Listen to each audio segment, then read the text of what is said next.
എൻ്റെ പ്രിയപ്പെട്ടവരെ, ഉടമ്പടി ധ്യാനത്തിൻ്റെ അന്തസ്സത്തെയും അഭിഷേകവും ഒക്കെ അടിസ്ഥാനപ്പെട്ടിരിക്കുന്നത്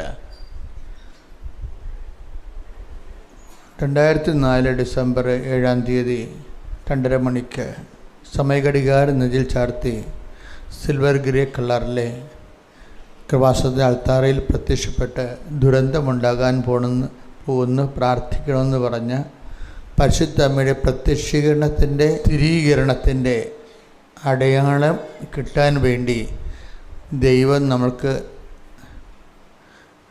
ആ ദശവത്സരം 10 വർഷത്തിന് ശേഷം നൽകിയ പൂർത്തിയായപ്പോൾ പ്രത്യക്ഷീകരണത്തിൻ്റെ മധ്യസ്ഥ പ്രാർത്ഥനയുടെ 10 വർഷം പൂർത്തിയാകുന്ന സമയത്ത് നൽകിയതാണ് ഉടമ്പടി. ആ ഉടമ്പടിയിലൂടെ ഇന്ന് ലക്ഷക്കണക്കിന് മനുഷ്യരെ ദൈവം ആരാണെന്നറിയുന്നു, ദൈവം എന്താണെന്നറിയുന്നു, നമ്മുടെ ജീവിതത്തിൻ്റെ ദുർഘടഘട്ടങ്ങളിൽ ദൈവം എങ്ങനെയാണ് നമ്മുടെ ജീവിതത്തിൽ ഇടപെടുന്നുവെന്നറിയുന്ന അങ്ങനെ വലിയ സന്തോഷവും ആശ്വാസവും ആവേശവും നൽകുന്നതാണ് ഉടമ്പടി എന്ന സ്വർഗീയമായ പദ്ധതി. അതിൽ പങ്കെടുക്കാൻ വേണ്ടി കർത്താവ് നിങ്ങൾക്ക് ഒരു അവസരം നൽകിയിരിക്കുകയാണ്. ഈ അവസരം ഫലപ്രദമായി ഉപയോഗിക്കുന്നവരുണ്ട്, ഈ അവസരം ഒരു ദൈവവിളി പോലെ സ്വീകരിക്കുന്നവരുണ്ട്. താൽക്കാലികമായ ചില ആവശ്യങ്ങൾക്ക് വേണ്ടി അവസരം എങ്ങനെ പ്രയോജനപ്പെടുത്താമെന്ന് കരുതി ആ വഴിക്ക് ചിന്തിക്കുന്നവരുമുണ്ട്. പലതരം മനുഷ്യരാണ്. അപ്പോൾ ഇവിടെ നമ്മൾ സാധാരണ ഉടമ്പടി ധ്യാനത്തിൽ ചില മോഡൽ സാക്ഷ്യങ്ങളെ എടുക്കും. കാര്യം ഉടമ്പടിയിൽ എല്ലാവർക്കും തന്നെ ഇൻവെസ്റ്റ് ചെയ്യാൻ പറ്റുന്ന ഒരു സ്കീമുള്ള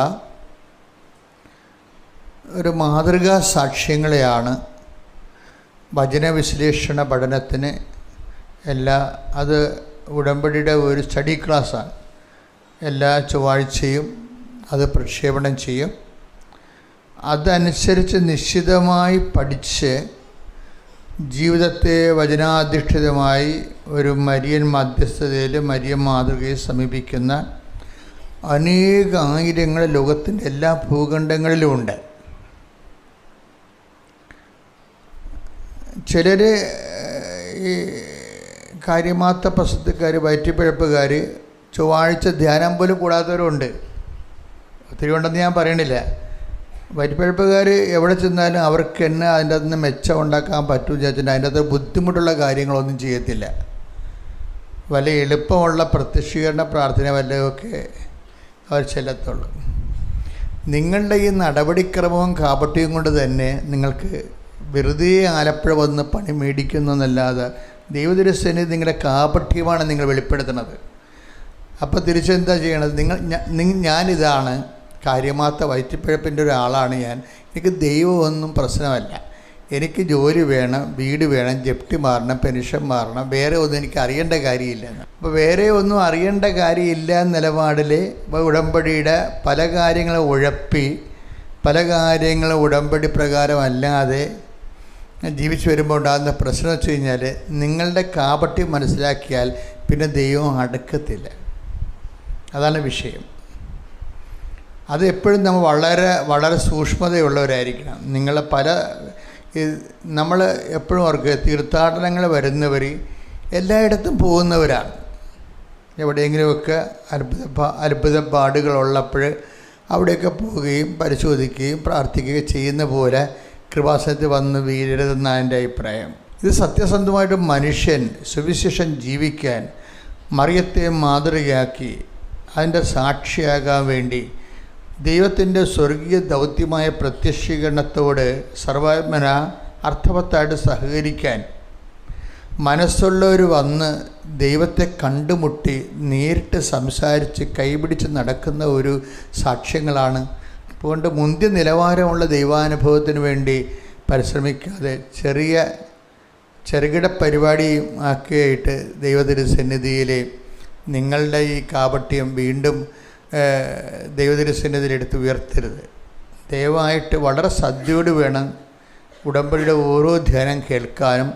ഉടമ്പടി ഞങ്ങൾ നിങ്ങൾക്ക് തരുന്നത് എന്തോ അതിൽ കൂടുതലല്ലാതെ കുറച്ചൊരിക്കലും ചെയ്യരുത്. ഞങ്ങളൊരു സാധാരണ വിശ്വാസിക്ക് എടുത്താൽ പൊങ്ങാവുന്ന ചെറിയ ഭാരങ്ങൾ മാത്രമേ തരത്തുള്ളൂ. അത് ഞങ്ങൾ തരുന്നതല്ല. ഈ ഉടമ്പടി പുസ്തകം വെറും 72 മണിക്കൂർ കൊണ്ടാണ് ഈ വലിയ പുസ്തകം എഴുതിയത്. അപ്പോൾ മനസ്സിലാവും കർത്താവിൻ്റെ അഭിഷേകം എന്തുമാത്രം ആ പുസ്തകത്തിലുണ്ടെന്ന്. അതിൽ അന്ന് കർത്താവ് പറഞ്ഞ കാര്യങ്ങൾ മാത്രമേ ഞങ്ങൾ നിങ്ങളോട് പറഞ്ഞിട്ടുള്ളൂ. ഒരു ഉപവാസമുണ്ട്, ബുധനാഴ്ച അല്ലെങ്കിൽ ശനിയാഴ്ച അരമണിക്കൂർ ഒരു ദിവസം വചനം വായിക്കണം. ചൊവ്വാഴ്ച ഉടമ്പടി അപ്ഡേഷൻസ് ഉണ്ട്. നിങ്ങളുടെ ജീവിത പ്രശ്നങ്ങൾ മറ്റുള്ളവരുടെ ജീവിത പ്രശ്നങ്ങളുമായിട്ട് തട്ടിച്ച് വെച്ച് വചനാധിഷ്ഠിതമായ പഠനങ്ങളുണ്ട്. അതുപോലെ നിങ്ങൾ ആതുര സേവനം ചെയ്യണം ആഴ്ചവട്ടങ്ങളിൽ. അതിനേക്കാളുപരി നിങ്ങൾ വിശ്വാസം കൈമാറണം. ഇപ്പം ഇന്നലെ 10-80 കൊല്ലമായിട്ട് ദൈവത്തിന് ഒരു പ്രയോജനമില്ലാത്ത ചുമ്മാ പട്ടിക്കാട്ടം പോലെ ജീവിക്കുന്ന മനുഷ്യരൊക്കെ ഇന്ന് ദൈവത്തിൻ്റെ സ്വന്തമായി മാറി. വിശ്വാസം കൈമാറി, വിശ്വാസം സാക്ഷീകരിച്ച് ദൈവത്തിന് തന്നെ അവരെ കാണുമ്പോൾ എൻ്റെ ദൈവ പൈതലാണെന്ന് ദൈവത്തിന് തോന്നാൻ തുടങ്ങി. അപ്പം അതുകൊണ്ട് പുതിയൊരു ഫോർമേഷനിലേക്കാണ് നമ്മൾ വരണത്, ഫെയ്ത്ത് ഫോർമേഷനിലേക്കാണ് വരണത്. അപ്പം അതുകൊണ്ട് ഇത് ഉടമ്പടിയിൽ മിനിമം എല്ലാവരും ചെയ്ത് വിജയിച്ച ഒരു ജീവിതചര്യയാണ് ഉടമ്പടി മുന്നോട്ട് വെക്കുന്നത്. അത് സ്വാഭാവികമായി അതിലേക്ക് കൂടുതലല്ലാതെ എൻ്റെ മക്കൾ ഒരിക്കലും കുറച്ച് ചെയ്യരുത്. കാര്യം എന്ന് വെച്ചാൽ കുറച്ച് ചെയ്യാനുള്ള ടെൻഡൻസി എല്ലാവർക്കും ഉണ്ട്. ഇപ്പോൾ നമുക്കിങ്ങനെ എൽ ഷേപ്പിൽ ഒരു റോഡ് കിടക്കണമെങ്കിൽ ആൾക്കാർ നിങ്ങൾ കണ്ടിട്ടില്ലേ? ഇപ്പോൾ ഒരു കുരിശ് പോലെ റോഡ് കിടക്കുകയാണ്. ഇപ്പോൾ കിഴക്കുന്ന വരുന്നൊരു മനുഷ്യൻ ഈ കുരിശിൽ പോയിട്ട് പിന്നെ തെക്കോട്ട് പോണ വരം അവർ ഷോർട്ട് കട്ട് എടുക്കും. അപ്പോൾ ഇത്തിരി വഴി നേരത്തെ ഇത്തിരി കഴി ലാഭിക്കും. ഒരു 10 മീറ്റർ, ഒരു 5 മീറ്റർ ലാഭിക്കാൻ വേണ്ടി റോഡ് മാറ്റിയിട്ട് നമ്മൾ പുലിൻ്റെ പുറത്തുകൂടി പോകും. അപ്പോൾ മനുഷ്യൻ്റെ സ്വഭാവം അതാണ്. ഇപ്പോൾ എന്ത് കുറച്ച് ചെയ്യാൻ പറ്റും അതാണ് മനുഷ്യൻ നോക്കണം. ഉടമ്പടി നിങ്ങൾ ഒരിക്കലും അങ്ങനെ ചെയ്യരുത്. കാര്യം അത് ദൈവത്തിൻ്റെ ഒരു മനസ്സല്ല. ഇവിടുന്ന് കൽപ്പിച്ചത് എല്ലാം ചെയ്തതിന് ശേഷം, അതായത് നിങ്ങളത് നിങ്ങളുടെ രീതിയിലായിട്ട് കുറക്കരുത്. ആദ്യം ഒരു മനുഷ്യൻ വെട്ടിൽ വീണത് അവിടെയാണ്. ഞങ്ങൾ തരുന്ന ഇപ്പം ഞങ്ങൾ നിങ്ങളുടെ അരമണിക്കൂർ വചനം വായിക്കാൻ പറഞ്ഞാൽ എൻ്റെ മക്കൾ 31 മിനിറ്റ് എങ്ങനെ വായിച്ചിരിക്കണം. 29 ആക്കരുത്. അത് 29 ആക്കരുത്. 30 മിനിറ്റ് എന്ന് പറഞ്ഞാൽ 30 മിനിറ്റ്. ചൊവ്വാഴ്ച ധ്യാനം ഒറ്റ സ്ട്രെച്ചിന് കൂടാൻ എല്ലാവർക്കും പറ്റത്തില്ല. കാര്യം അത് പകൽ സമയത്താണ് ധ്യാനം. അപ്പോൾ നമ്മൾ പണിപ്പാട്ടിലും ജോലി സ്ഥലത്തൊക്കെ ഇരിക്കും. അതുകൊണ്ട് സമയം കിട്ടുന്നതനുസരിച്ച് ആ ആഴ്ചക്കുള്ളിൽ ആ ധ്യാനം 10 മിനിറ്റ് കൂടാനാണ് പറഞ്ഞിരിക്കുന്നത്. ആവശ്യമില്ലാത്ത ഭാരം ആർക്കും വെച്ചിട്ടില്ല. ഒരു ആഴ്ചക്കുള്ളിൽ ആ ധ്യാനം മുഴുവനും. അപ്പോൾ ഇന്ന് വരെ അടുപ്പിച്ച് 3-4 ധ്യാനം കൂടാത്ത ആൾക്കാരുണ്ട്. 3-4 ധ്യാനം അടുപ്പിച്ച് കൂടാത്ത ആൾക്കാരുണ്ട്. കാര്യം അത് കൃപ പോയിട്ടാണ്. അവർ കൂടാഞ്ഞിട്ടല്ല, കൂടാനുള്ള കൃപ പോയി. കാര്യം അവർക്ക് പ്രാധാന്യം എന്ന് പറയണത് ഉടമ്പടിയേക്കാൾ പ്രാധാന്യം അവരുടെ വസ്തു വിറ്റ് മാറ്റുക എന്നുള്ളതിനാണ് പ്രാധാന്യം അവർ കൊടുക്കുന്നത്. ഇവിടെ നമുക്ക് ചെറിയൊരു ആദ്യമേ തന്നെ വഴി പിഴക്കാനുള്ള സാധ്യതയുണ്ട്. എന്താ കാര്യത്തിൽ ചിലർക്ക് അവർക്ക് പരിശുദ്ധാത്മാവ് അത്ര കണ്ട് പ്രവർത്തിക്കാത്ത കാരണം പിന്നെ പരിശുദ്ധാത്മാവ് പ്രവർത്തിക്കാതിരുന്നാൽ പിന്നെ പ്രവർത്തിക്കണത് ലോകാത്മാവ് ശരിക്കും പ്രവർത്തിക്കും. പിന്നെ അത് ലോകാത്മാവ് പ്രവർത്തിച്ച് കുറേ നാളങ്ങനെ ആ വഴി പോയി കഴിഞ്ഞാൽ പിന്നെ അത് ദുരാത്മാവായിട്ട് മാറുകയും പിന്നെ അത് ദുഷ്ടാത്മാവായിട്ട് മാറുകയും ചെയ്യും. ദുരാത്മാവും ദുഷ്ടാത്മാവും തമ്മിൽ കുറേ വ്യത്യാസമുണ്ട്. പരിശുദ്ധാത്മാവ്, പിന്നെ ലോകാരൂപി, പിന്നെ ദുരാത്മാവ്, പിന്നെ ദുഷ്ടാത്മാവ്. അപ്പോൾ പലർക്കും ഈ ദുരാത്മാവ് വന്ന് അറിയാൻ പറ്റത്തില്ല. ദുരാത്മാവെന്ന് പറഞ്ഞാൽ ആസക്തിയുടെ ആത്മാവാണ്. ആസക്തിയുടെ ആത്മാവ്, ചില വിഷയത്തോട് വലിയ ആസക്തി. ഇപ്പം നിങ്ങൾ റീൽസ് കാണുന്നത് അത് കണ്ടുകൊണ്ടേയിരിക്കും. പ്രാർത്ഥിക്കാൻ പോലും അത് ദുരാത്മാവാണ് ശരിക്കും. നമുക്ക് നിസ്സാരമായിട്ട് കോമഡിയെ കണ്ട് ചിരിച്ചുകൊണ്ടിരിക്കും. ചിലർക്ക് വാർത്ത കേൾക്കണതാണ്. മലന്ന് കിടന്നുകൊണ്ട് ഇങ്ങനെ വാർത്ത കേൾക്കും. വീട്ടിൽ സതീശനെന്ത് പറഞ്ഞ്, അതിന് പകരം പിണറായി തിരിച്ചെന്ത് പറഞ്ഞ്. സാധനം കുറച്ച് കഴിയുമ്പോൾ അത് ദുരാത്മാവായിട്ട് വർക്കൗട്ട് ചെയ്യും. You are not meant for do it. അതിനൊക്കെ എല്ലാത്തിനും ഒരു റെക്രിയേഷൻ ടൈമുണ്ട്. റെക്രിയേഷൻ, നീ രാഷ്ട്രീയക്കാരനാണെങ്കിൽ നിൻ്റെ തൊഴിലാണത്, അപ്പോൾ നിനക്ക് വ്യത്യാസമുണ്ടാകും. സാധാരണ മനുഷ്യന് ഇത് തന്നെ വെച്ചുകൊണ്ടിരിക്കുമ്പോൾ അത് ദുരാത്മാവായിട്ട് മാറും.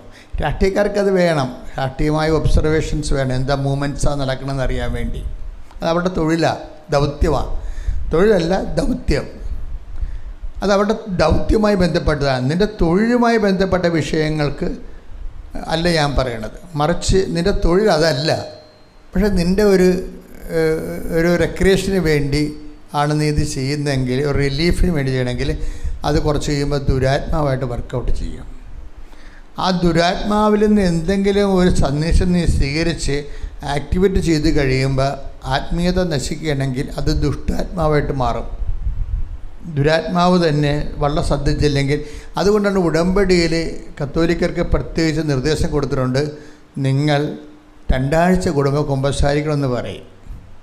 2 ആഴ്ച കൂടുമ്പോൾ കുമ്പസാരി. ഇപ്പോൾ എന്തെങ്കിലും എത്ര വിശുദ്ധനായാലും 2 ആഴ്ചയിൽ ഒരിക്കൽ കുമ്പസാരിക്കണം. എന്ന് വെച്ച് കഴിഞ്ഞാൽ കുമ്പസാരിക്കുമ്പോൾ നിങ്ങളുടെ കുഴിയാഴ്ചക്ക് ആൾക്കാരുടെ 41 പോയി കുമ്പസാരിക്കണതല്ല. ഉടമ്പടിയിൽ ജീവിക്കുമ്പോൾ ആ ഉടമ്പടി പാപങ്ങളുണ്ട്, അതാണ് കുമ്പസാരത്തിൽ വരേണ്ടത്. ഉടമ്പടിയുടെ പാപങ്ങളുണ്ട്. കാര്യം ദൈവം നമ്മൾ ബയലാട്രൽ എഗ്രിമെൻറ്റാണ്.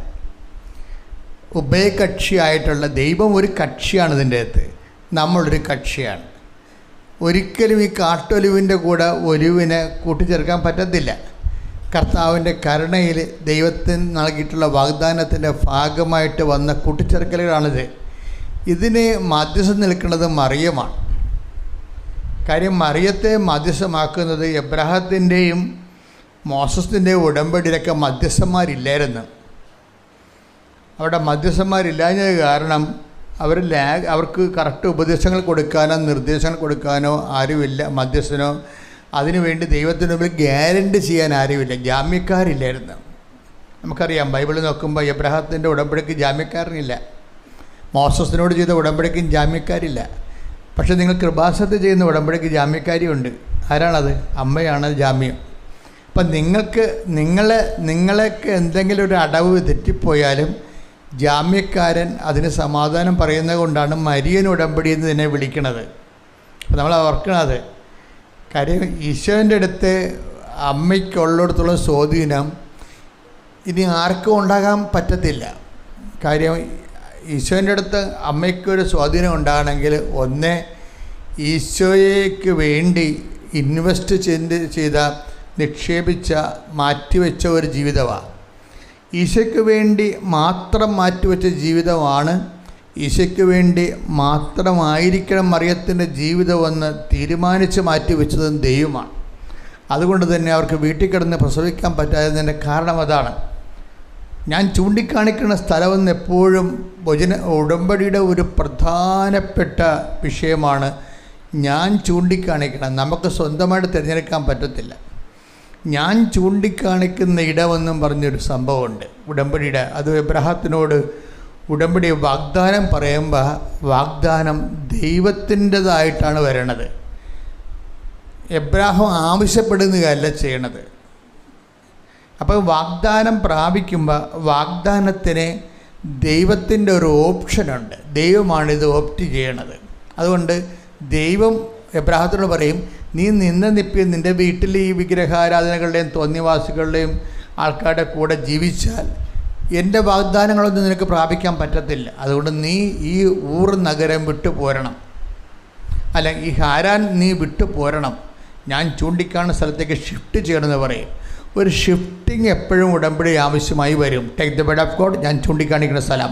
സ്തുതിക്കട്ടെ. Hallelujah, hallelujah, hallelujah, hallelujah, hallelujah. ശിവേ നന്ദി, hallelujah, hallelujah, hallelujah, hallelujah, hallelujah, hallelujah. ശിവേ ആരാധന, ആരാധന, ആരാധന, ആരാധന, ആരാധന. ഹല്ലേലൂയ, ഹല്ലേലൂയ,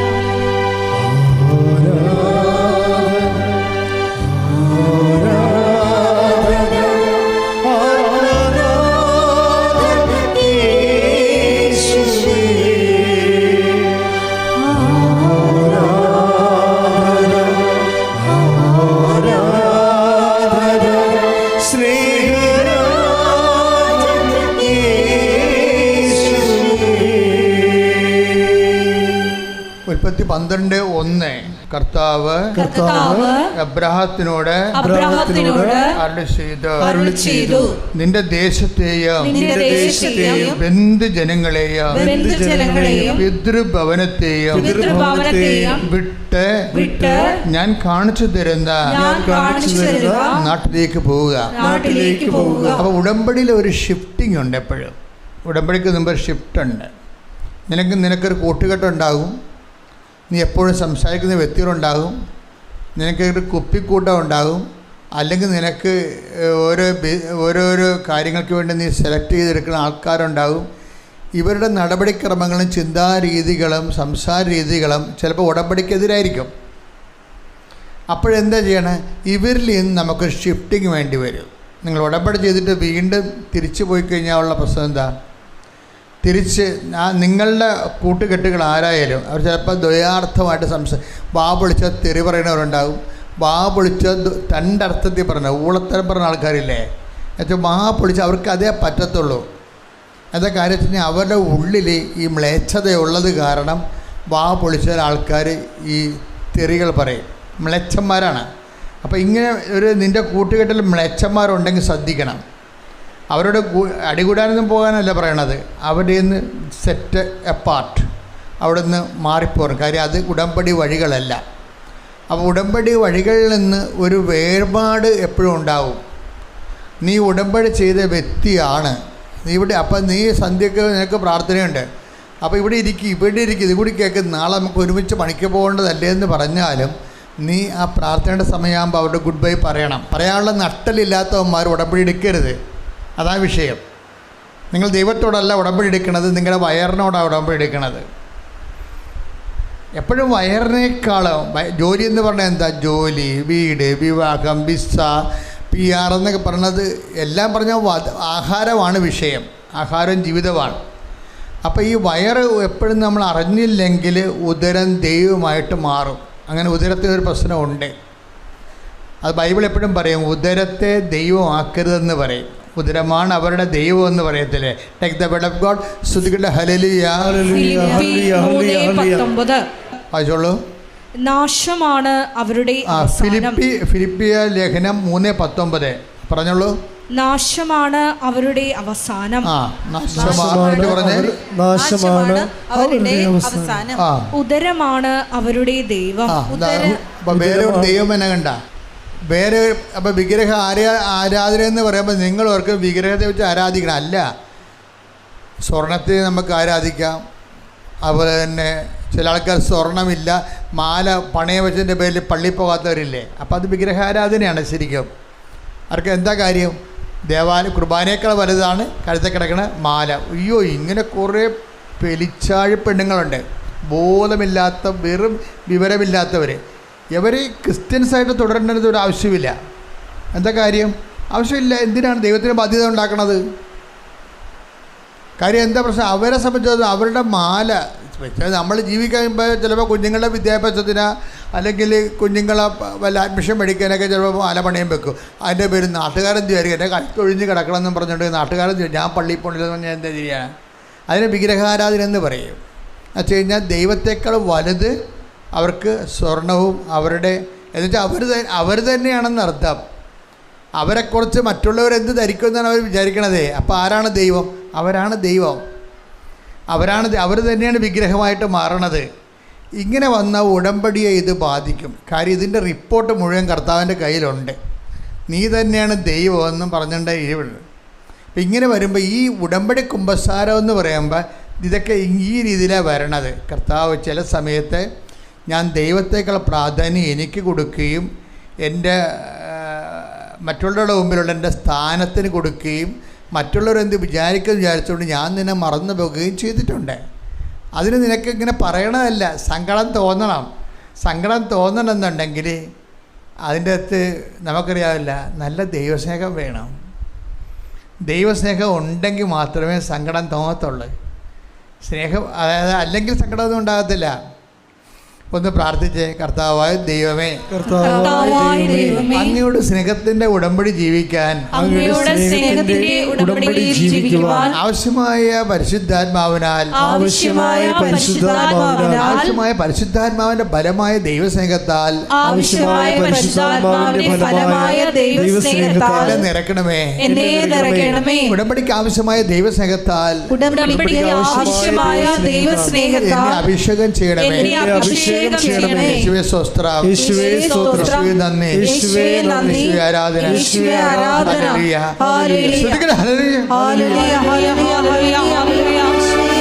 ഒരുമിച്ച് പാടാം.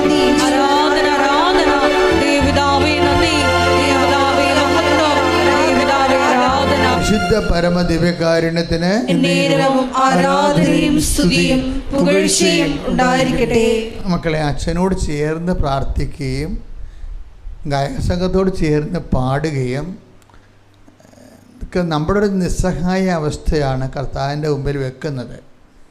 കാര്യം ഈ ദൈവസ്നേഹം നമ്മൾക്ക് കർത്താവ് ഈ ധ്യാനത്തിലൂടെ നൽകിയാൽ, ഞാൻ പറയും, നമ്മൾ ഉടമ്പടിയുടെ ഒരു 1/4 പങ്ക് ഓടിത്തീർത്തെന്ന് പറയും. കാരണം ദൈവസ്നേഹമാണ്. സ്നേഹമില്ലാത്തവർക്ക് ഉടമ്പടിയിൽ ജീവിക്കാൻ പറ്റത്തില്ല. ദൈവത്തോട് നല്ല സ്നേഹമില്ലാത്തവർക്ക് ഉടമ്പടി ജീവിക്കാൻ പറ്റത്തില്ല. ഇനി എൻ്റെ മക്കൾ, എന്തെങ്കിലും നിങ്ങളുടെ ചിന്താഗതിക്കോ നിങ്ങളുടെ ഒരു സങ്കല്പം ഉണ്ടാവുമല്ലോ എല്ലാ കാര്യത്തെക്കുറിച്ചും, അതിന് ചില സമയത്ത് വിരുദ്ധമായിട്ടൊക്കെ ജീവിതത്തിൽ സംഭവിക്കാം. അപ്പോൾ നിങ്ങൾ എന്താ ചെയ്യണമെന്ന് വെച്ച് കഴിഞ്ഞാൽ, നിങ്ങൾക്ക് ബുദ്ധി എന്ന് പറയുന്നത് പരിശുദ്ധാത്മാവിൻ്റെ ഒരു ആലോചന വരവില്ലേ. നമ്മൾ വേദപാഠത്തിൽ പഠിക്കില്ല, പരിശുദ്ധാത്മാവ് ദാനങ്ങളിൽ ഒന്നാണ് ആലോചന. ആലോചന എന്ന് പറയുമ്പോൾ ബുദ്ധി എന്നതിനർത്ഥം. ഇതിൻ്റെ അകത്ത് ഒരു ബുദ്ധി വരെ ഇപ്പം നിങ്ങളുടെ ഒരു ആശയത്തിന് ധാരണയ്ക്ക്, ഓക്കെ, ദാറ്റ് ഈസ് കറക്റ്റ്, നിങ്ങളുടെ ഒരു ധാരണയ്ക്ക് എതിരായിട്ടാണ് ജീവിതത്തിൽ സംഭവിക്കുമ്പോൾ അതിൻ്റെ ഒരു ഞെരുക്കം നമ്മൾ അനുഭവിക്കുന്നുണ്ടെങ്കിൽ, ഇപ്പം നിങ്ങൾ കയറിപ്പോകാമെന്ന് വിചാരിച്ചു. അതുപോലെ തന്നെ അപ്പം നിങ്ങൾ നെടുമ്പാശ്ശേരി ചെന്നപ്പോൾ പറഞ്ഞു എമിഗ്രേഷൻ ക്ലിയറൻസ് ആയില്ല എന്ന് പറഞ്ഞു. അപ്പോൾ നിങ്ങൾ അവിടെ ഞെട്ടിത്തെറിച്ച് നിലവിളിച്ച് നാണക്കേടായി, ഇനി വീട്ടിൽ വരണമല്ലോ, ആൾക്കാരുടെ മുഖത്തുനിന്ന് ഞാൻ എല്ലാവരുടെയും ഗുഡ് ബൈ പറഞ്ഞ് ഇറങ്ങിയതല്ലേ, ഇനി വീട്ടിൽ വന്ന് എവിടെ നിൽക്കും, ഞാൻ വല്ല ലോഡ്ജിലും കയറി താമസിക്കും, അല്ലെങ്കിൽ ചത്തുകളെന്നൊക്കെ പറഞ്ഞ് ഇങ്ങനെ ഇതൊക്കെ ജീവിതത്തിൽ സംഭവിക്കാവുന്നതാണ്. ജീവിതത്തിൽ എന്ത് സംഭവിക്കാം? കർത്താവ് ജീവിതത്തെ ജീവിതമായിട്ട് കാണാനാണ് ഈശോ പറഞ്ഞത്. ലോകത്തിൽ നിങ്ങൾക്ക് ഞെരുക്കങ്ങൾ ഉണ്ടാകും, എങ്കിലും ധൈര്യമായിരിക്കണം. എങ്കിലും നിങ്ങൾ ആത്മഹത്യകളെന്നല്ല പറഞ്ഞത്. യോഹന്നാൻ 16:33 എന്താ പറയണത്? ലോകത്തിൽ നിങ്ങൾക്ക് ഞെരുക്കങ്ങൾ ഉണ്ടാകും, എങ്കിലും നിങ്ങൾ ധൈര്യമായിരിക്കണം. കാരണം ഞാൻ ലോകത്തെ കീഴടക്കിയിരിക്കുന്നു. അപ്പൊ ഈശോ പറഞ്ഞിരിക്കുന്നത് ഈ ഞെരുക്കങ്ങളിലെ വേറെ അവിടെ ഇവിടെ ആൾക്കാരെ ആശ്രയിക്കണം എന്നല്ല പറഞ്ഞത്. ക്രിസ്തുവിൽ തന്നെ നിങ്ങളെ അവലംബം വെക്കണം. മനസ്സിലായ? ക്രിസ്തുവിൽ അവലംബം വെച്ചെന്താ കാര്യം എന്തെന്നാൽ, ഞാൻ ലോകത്തെ കീഴടക്കിയിരിക്കുന്നു. ഞാൻ ഈ ഞെരുക്കങ്ങളിലൂടെ എല്ലാം കടന്നു വന്നതാണ്, അതിലൂടെ കൃപ പ്രാപിച്ചതാണ്. അതുകൊണ്ട് തന്നെ എനിക്ക് നിങ്ങളെ കൃപയിൽ നിലനിർത്താനും അതിജീവിക്കാനും കഴിയും. അതുകൊണ്ടാണ് അടുത്ത വായിച്ച എന്താ? ഞാൻ ജീവിക്കുന്നതിനാൽ. യോഹന്നാൻ 14:19. യോഹന്നാൻ 14:19. ഞാൻ ജീവിക്കുന്നു, അതിനാൽ നിങ്ങളും ജീവിക്കും. അതിൻ്റെ അർത്ഥം എന്താണെന്ന് അറിയാമോ? ഞാൻ ജീവിക്കുന്നു, അതിനാൽ നിങ്ങളും അതിജീവിക്കുമെന്നാണ്. അതാണ് വിഷയം. ഈ 2 വചനം കൂടി കൂട്ടി വെക്കുമ്പോൾ നമുക്ക് കിട്ടുന്ന ഒരു റിസൾട്ട് അതാണ്. ലോകത്തിൽ നിങ്ങൾക്ക് ഞെരുക്കങ്ങൾ ഉണ്ടാവും, എങ്കിലും ധൈര്യമായിരിക്കുവിൻ, ഞാൻ ലോകത്തെ കീഴടക്കിയിരിക്കുന്നു. അതിജീവിച്ച് കഴിഞ്ഞു. ഈ അതിജീവിച്ച ഈശോയാണ് നമ്മോട് പറയണത്, ഞാൻ അതിജീവിച്ചിരിക്കുന്നു, അതിനാൽ നിങ്ങളും ഈ ഞെരുക്കങ്ങളെ അതിജീവിക്കും. കൈയടിച്ച് സ്തുതിക്കട്ടെ. സന്തോഷത്തോടെ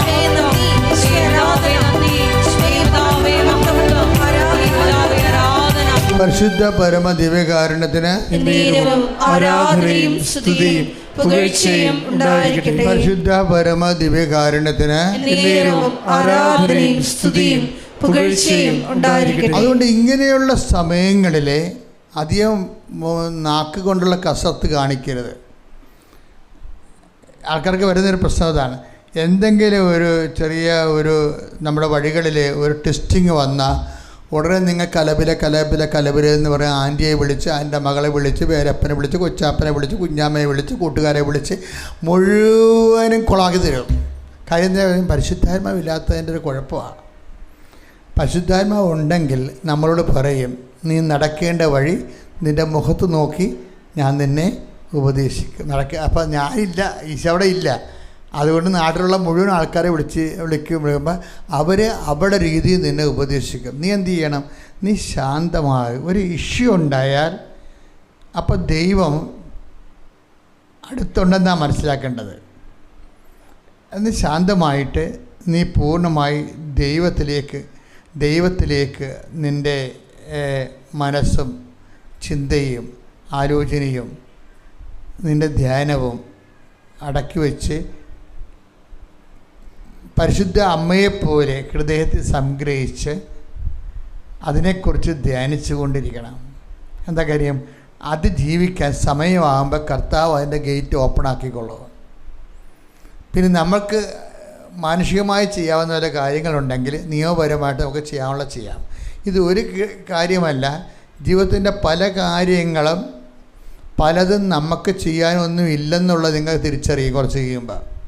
കുറച്ച് കഴിയുമ്പോൾ നിങ്ങൾക്ക് ബോധവും ബുദ്ധിയൊക്കെ ഉറച്ചു കഴിയുമ്പോൾ ജീവിതത്തിൽ പല കാര്യങ്ങളും നമുക്ക് ചെയ്യാനില്ല എന്ന് വരും. അതുകൊണ്ട് കാര്യം എന്താണ്? പലതും മെറിറ്റിൽ പോണതല്ല. Not by merit but by grace. അതെപ്പോഴും ഓർത്തേക്കണം. പല കാര്യങ്ങളും നമ്മളുടെ കഴിവിൽ ഒതുങ്ങണതല്ല. പിന്നെ എവിടെയാണ് ഒതുങ്ങണത്? ദൈവത്തിൻ്റെ കൃപയിലാണ്. അതുകൊണ്ടാണ് ഉടമ്പടിയുടെ ഒന്നാമത്തെ പ്രിൻസിപ്പിൾ എന്താണ്? ഞങ്ങളുടെ കഴിവ് കൊണ്ടല്ല, അങ്ങയുടെ കരുണ കൊണ്ടാണെന്ന്. അല്ലേ? ആ വചനം മറന്നു പോകരുത്. അതിന് നമ്മൾ ഈ മെറിറ്റ് ഇല്ലാത്ത സ്ഥലത്ത്, മെറിറ്റുള്ള സ്ഥലത്ത് ആ മെറിറ്റ് കൊണ്ട് മതിയാകാതെ വരുമ്പോൾ, യോഗ്യത കൊണ്ട് മതിയാകാതെ വരുമ്പോൾ ദൈവത്തിൻ്റെ കരുണ, ദൈവത്തിൻ്റെ കൃപ അവിടെ അപ്ലോഡ് ചെയ്യിക്കാൻ വേണ്ടിയാണ് ഉടമ്പടി. കുറേ ഫോർമുലയുണ്ട്. അവിടെയാണ് നിങ്ങളുടെ ജീവകാരുണ്യ പ്രവർത്തനങ്ങൾ. നിങ്ങൾക്ക് എന്താ ചിലർക്ക് ഗതി കിട്ടാത്ത പ്രേതം പോലെ ഇങ്ങനെ നടക്കണില്ല ഉടമ്പടി ചെയ്തിട്ടും. അതിൻ്റെ കാരണം വെച്ച് കഴിഞ്ഞാൽ ഈ സീറോ മെറിറ്റിൽ വരുമ്പോൾ നമ്മൾ എവിടുന്ന് എടുത്താണ് ഇങ്ങോട്ട് ക്യാരി ഓവർ ചെയ്യണത്? സീറോ മെറിറ്റിലെന്ന് പറഞ്ഞപ്പോൾ നിങ്ങളുടെ ഒരു കഴിവ് കൊണ്ട് ഇനി ആ പരീക്ഷയ്ക്ക് ജയിക്കത്തില്ലെന്ന് വിചാരിച്ചോ? അത് നിങ്ങൾക്ക് മനസ്സിലായിട്ടുണ്ട്. കാര്യം നിങ്ങളുടെ കൂട്ടുകാരോട് കമ്പൈൻ സ്റ്റഡി വെച്ചപ്പോൾ തന്നെ മനസ്സിലായി എന്നേക്കാൾ കേമിയാണ് ഇവളെന്ന്. ഇല്ലേ? അങ്ങനെ നിങ്ങൾ ഈ പരീക്ഷ കണ്ട എല്ലാ പിള്ളേരോടും കമ്പൈൻ സ്റ്റഡി വെച്ച് നോക്കിയേ, എല്ലാത്തിൻ്റെയും പുറകിലായിരിക്കും ചിലപ്പോൾ നിങ്ങൾ. അപ്പോൾ ഇത് മെറിറ്റില്ലെന്ന് അതിൻ്റെ അർത്ഥം. മെറിറ്റ് ഇല്ലെന്ന് പറഞ്ഞ് നമുക്കവിടെ ജീവിക്കണ്ടേ? മെറിറ്റ് ഇല്ലാത്തവരോടെ കടപ്പോയി മുങ്ങിച്ചാകുക. അപ്പോൾ എന്നാ ചെയ്യണമെന്ന് വെച്ച് കഴിഞ്ഞാൽ, മെറിറ്റ് ഇല്ലാത്തവരും ജീവിക്കാൻ വേണ്ടി ദൈവം വെച്ചിരിക്കുന്ന പുതിയൊരു ഓപ്ഷനാണ് not by merit but by grace. അതാണ് അതാ ഒന്ന് വായിച്ചു കൊടുത്ത ആൾക്കാർക്ക്, പുതിയ ആൾക്കാർക്ക് എഫേസോസ് 2:8. ഇതാണ് ഉടമ്പടിയുടെ ആപ്തവാക്യം. എഫേസോസ് 2:8 ഒന്ന് പറഞ്ഞേ. വിശ്വാസം വഴി കൃപയാലാണ് നിങ്ങൾ രക്ഷിക്കപ്പെട്ടത്. അത് നിങ്ങൾ നേടിയെടുത്തതല്ല, ദൈവത്തിന്റെ ദാനമാണ്. അത് പ്രവൃത്തികളുടെ ഫലമല്ല, തന്മൂലം ആരും അതിൽ അഹങ്കരിക്കേണ്ടതില്ല. അതെന്താ വിഷയം എന്ന് പറഞ്ഞത്? അത് നിത്യരക്ഷയെക്കുറിച്ചാണ് അവിടെ അത് പറയണത്. നമ്മൾ ഉടമ്പടിയിലേക്ക് എടുത്തിരിക്കണത് അതിൻ്റെ അത് സക്കറിയായുടെ 4:6 അതിൻ്റെ ഒരു അടിസ്ഥാനത്തിലാണ് എഫേസ്യസ് 2:8 അച്ഛൻ വ്യാഖ്യാനിക്കണത്. അതെന്താണ്? സൈന്യത്താലേ അല്ല, ശക്തിയാലേ അല്ല, കർത്താവിൻ്റെ ആത്മാവിനാലാണെന്ന് വെച്ച് കഴിഞ്ഞാൽ നമ്മുടെ മെറിറ്റിലല്ല ആ വിഷയം ഇരിക്കണത്, നമ്മുടെ കഴിവല്ല. ചില സ്ഥലത്ത് നമുക്ക് തന്നെ അറിയാം, അയ്യോ ഈ 40 ലക്ഷമാണ്, ഇത് നമ്മൾ കടം മേടിച്ചാലും വില മേടിച്ചാലും നമ്മുടെ കിഡ്നി വിറ്റാലും കിട്ടത്തില്ല ഇത്രയും കാശ്. അത് നമുക്കറിയാൻ പറ്റും. നമ്മുടെ മെറിറ്റിലല്ല. നിങ്ങൾ ഉന്നയിച്ച പല വിഷയവും നിങ്ങളുടെ യോഗ്യതയിലോ കഴിവിലോ അടിസ്ഥാനപ്പെടുത്തിയല്ല. പിന്നെ എവിടെയാണ് ഇത് അടിസ്ഥാനപ്പെടുത്തിയിരിക്കുന്നത്? സൈന്യത്താലേ അല്ല. ശ്രുതികട്ടെ. Hallelujah, hallelujah. സക്കറിയ 4:6 അവൻ എന്നോട് പറഞ്ഞു, കർത്താവ് സെറുബ്ബാബേലിനോട് അരുളി ചെയ്യുന്നു, സൈന്യബലത്താലല്ല കരബലത്താലുമല്ല എന്റെ ആത്മാവിനാലാണ്. അതെന്താ സെറുബ്ബാബേൽ എന്ന് പറഞ്ഞത്? ബാബിലോൺ വിപ്രവാസ കാലത്തെ ഇവർ നബൂഖദ്നേസർ അവരെ പിടിച്ചോണ്ട് പോയി. എന്നിട്ട് അവിടെ ഇവിടുത്തെ നല്ല ആൾക്കാർ, ബുദ്ധിയുള്ള ആൾക്കാർ, അതായത് ഇസ്രയേലിലെ ബുദ്ധിയുള്ള ആൾക്കാർ, സയൻറ്റിസ്റ്റുകൾ, ഡോക്ടർമാർ, മാത്തമാറ്റീഷ്യൻസ്, എൻജിനീയേഴ്സ്, ഇങ്ങനെയുള്ള എല്ലാ വെണ്ണപ്പാളികളെയും അയാളെ പിടിച്ചോണ്ട് പോയി അയാളുടെ രാജ്യം നന്നാക്കാൻ വേണ്ടി. എന്നിട്ട് ഇവരെ അവിടെ കൊണ്ടുപോയി നിർത്തി പണി ചെയ്യിക്കുകയാണ്. അവരുടെ നമുക്ക് ബാബിലോൺ ഉയർത്തിക്കൊണ്ട് വരികയാണ്. അപ്പോൾ അങ്ങനെ കുറേ വർഷങ്ങൾ കഴിഞ്ഞ് അവരുടെ മക്കളുടെ മക്കളൊക്കെ അവിടെ അവിടുത്തുകാരായി. അപ്പോൾ കർത്താവ് സെറുബ്ബാബേൽ എന്ന് പറയുന്ന ഒരു ആളിനെ, അയാൾ ന്യായാധീനവുമല്ല പ്രവാചകനുമല്ല, എന്നിവരുടെ എല്ലാവരും ക്വാളിറ്റി ഉള്ള ഒരു ജനനേതാവാണ്. അത് ക്രിസ്തുവിൻ്റെ പ്രോട്ടോടൈപ്പായിട്ട് ബൈബിൾ അവതരിപ്പിക്കുന്ന ഒരാളാണ് സെറുബ്ബാബേൽ. അപ്പോൾ സെറുബ്ബാബേലിനോട് പറഞ്ഞു, നീ ഈ ആൾക്കാരെ മുഴുവനും അവരുടെ വാഗ്ദാന നാട്ടിലോട്ട് ഞാൻ തിരിച്ചു കൊണ്ടുവരും. അത് സൈന്യത്താലെയുമല്ല ശക്തിയാലെയുമല്ല, പിന്നെന്താണ്? എൻ്റെ ആത്മാവിനാലാണ്. അതാ not by merit but by grace. നിൻ്റെ കഴിവിലല്ല, എൻ്റെ കൃപയിലെന്ന്.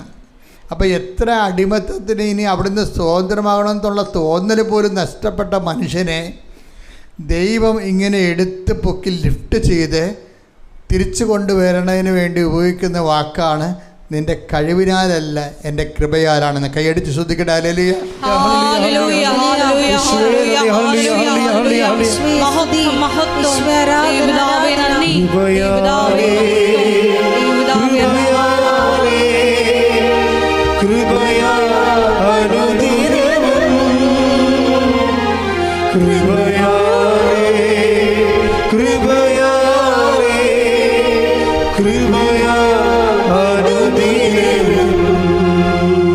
പരിശുദ്ധ പരമ ദിവ്യകാരുണ്യത്തിന് ആരാധനയും സ്തുതിയും പുകഴ്ചയും ഉണ്ടായിരിക്കട്ടെ.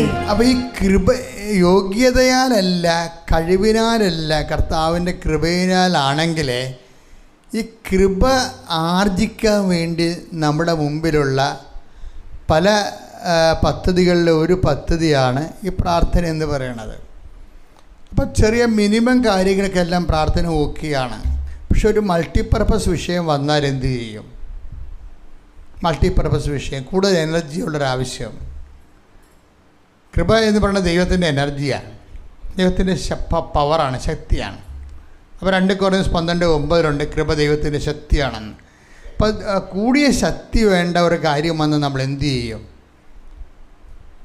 അപ്പോൾ ദൈവത്തെ അറിയാൻ പാടില്ലാത്ത ആൾക്കാരെ കൂടെ ദൈവത്തിൻ്റെ കണ്ണം ലഭിക്കാൻ വേണ്ടി ചിലപ്പോൾ പള്ളിയിലൊക്കെ പോയി, ചിലർ പെരുന്നാളിലൊക്കെ ഉരുളണ കണ്ടിട്ടില്ലേ, ചിലർ ഉമ്പ് കളിക്കും, ചിലർ മുട്ടയും നിരങ്ങും, അങ്ങനെ പല അഭ്യാസങ്ങൾ കാണിക്കും.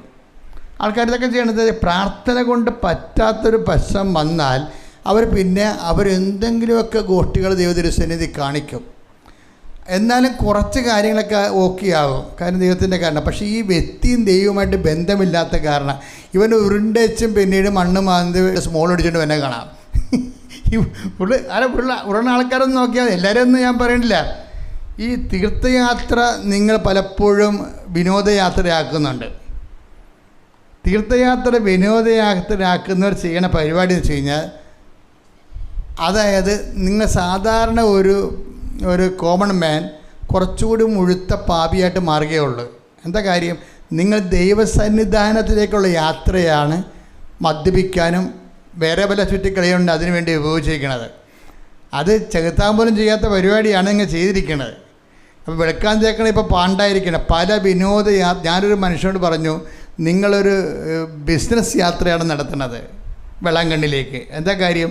നിങ്ങൾ ഇവിടുന്ന് അവിടം വരെ ബിസിനസ് സംസാരിക്കുന്നു, അവിടെ ചെന്ന് മാതാവിനോട് ബിസിനസ് സംസാരിക്കുന്നു, തിരിച്ചു വരുമ്പോൾ ബിസിനസ് സംസാരിക്കുന്നു. എന്ത് പറ്റി? ആളിന് വല്ല മാറ്റമുണ്ടോ? തീർത്ഥയാത്ര വിനോദയാത്രയും കച്ചവട യാത്രയും ആക്കി മാറ്റുമ്പോൾ ദൈവത്തിനെ നമ്മൾ ദൈവസന്നിധാനങ്ങളെ നമ്മൾ ദുർവിനിയോഗിക്കുകയാണ് ചെയ്യണത്.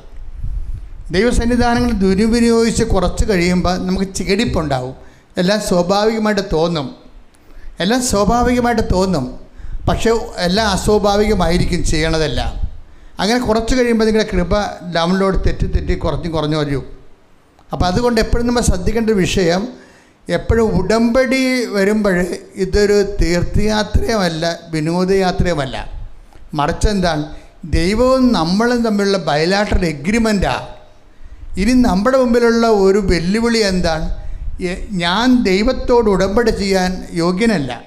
പിന്നെ എളിമയോടെ ഞാൻ എന്തു ചെയ്യും, ഞാൻ ഉടമ്പടി ചെയ്തതിന് ശേഷം ഉടമ്പടി നൽകുന്ന ചില നിയമങ്ങളും നിബന്ധനകളും ഉപയോഗിച്ചുകൊണ്ട് ഞാൻ കോമ്പറ്റൻ്റ് പാർട്ട്ണറാകാൻ വേണ്ടി ഞാൻ പരിശ്രമിക്കും. ദൈവത്തോട് ഉടമ്പടി ചെയ്യാൻ പറ്റിയ യോഗ്യമായ പങ്കാളിയാകാൻ വേണ്ടി ദൈവത്തിന് എല്ലാ മേഖലകളിലും ഞാൻ രോഗികളെ പോയി കാണും. കാരണം എന്താണ്, ഞാൻ രോഗികളെ കാണാൻ കാരണം കർത്താവ് പറഞ്ഞിട്ടുണ്ട്, ഞാൻ രോഗിയായിരുന്നു, നിങ്ങൾ എന്നെ സന്ദർശിച്ചു. അപ്പോൾ എന്താ പ്രശ്നം വെച്ചാൽ, എനിക്ക് വിശന്നു, നിങ്ങളെനിക്ക് ഭക്ഷണം തന്നു, എനിക്ക് ദാഹിച്ചു, നിങ്ങളെനിക്ക്. ഇപ്പോൾ അവിടെയെല്ലാം നിങ്ങൾ എനിക്കെന്ന് പറഞ്ഞിരിക്കുന്ന കാരണം, നമ്മുടെ സാധാരണ ഇപ്പോൾ റോട്ടറി ക്ലബ്ബുകൾ, ലയൺസ് ക്ലബ്ബുകൾ, നമ്മുടെ നാട്ടിൻപുറത്തുള്ള ഒത്തിരിയേറെ സന്നദ്ധ സംഘടനകളൊക്കെ ചെയ്യുന്ന ജോലിയാണിത്.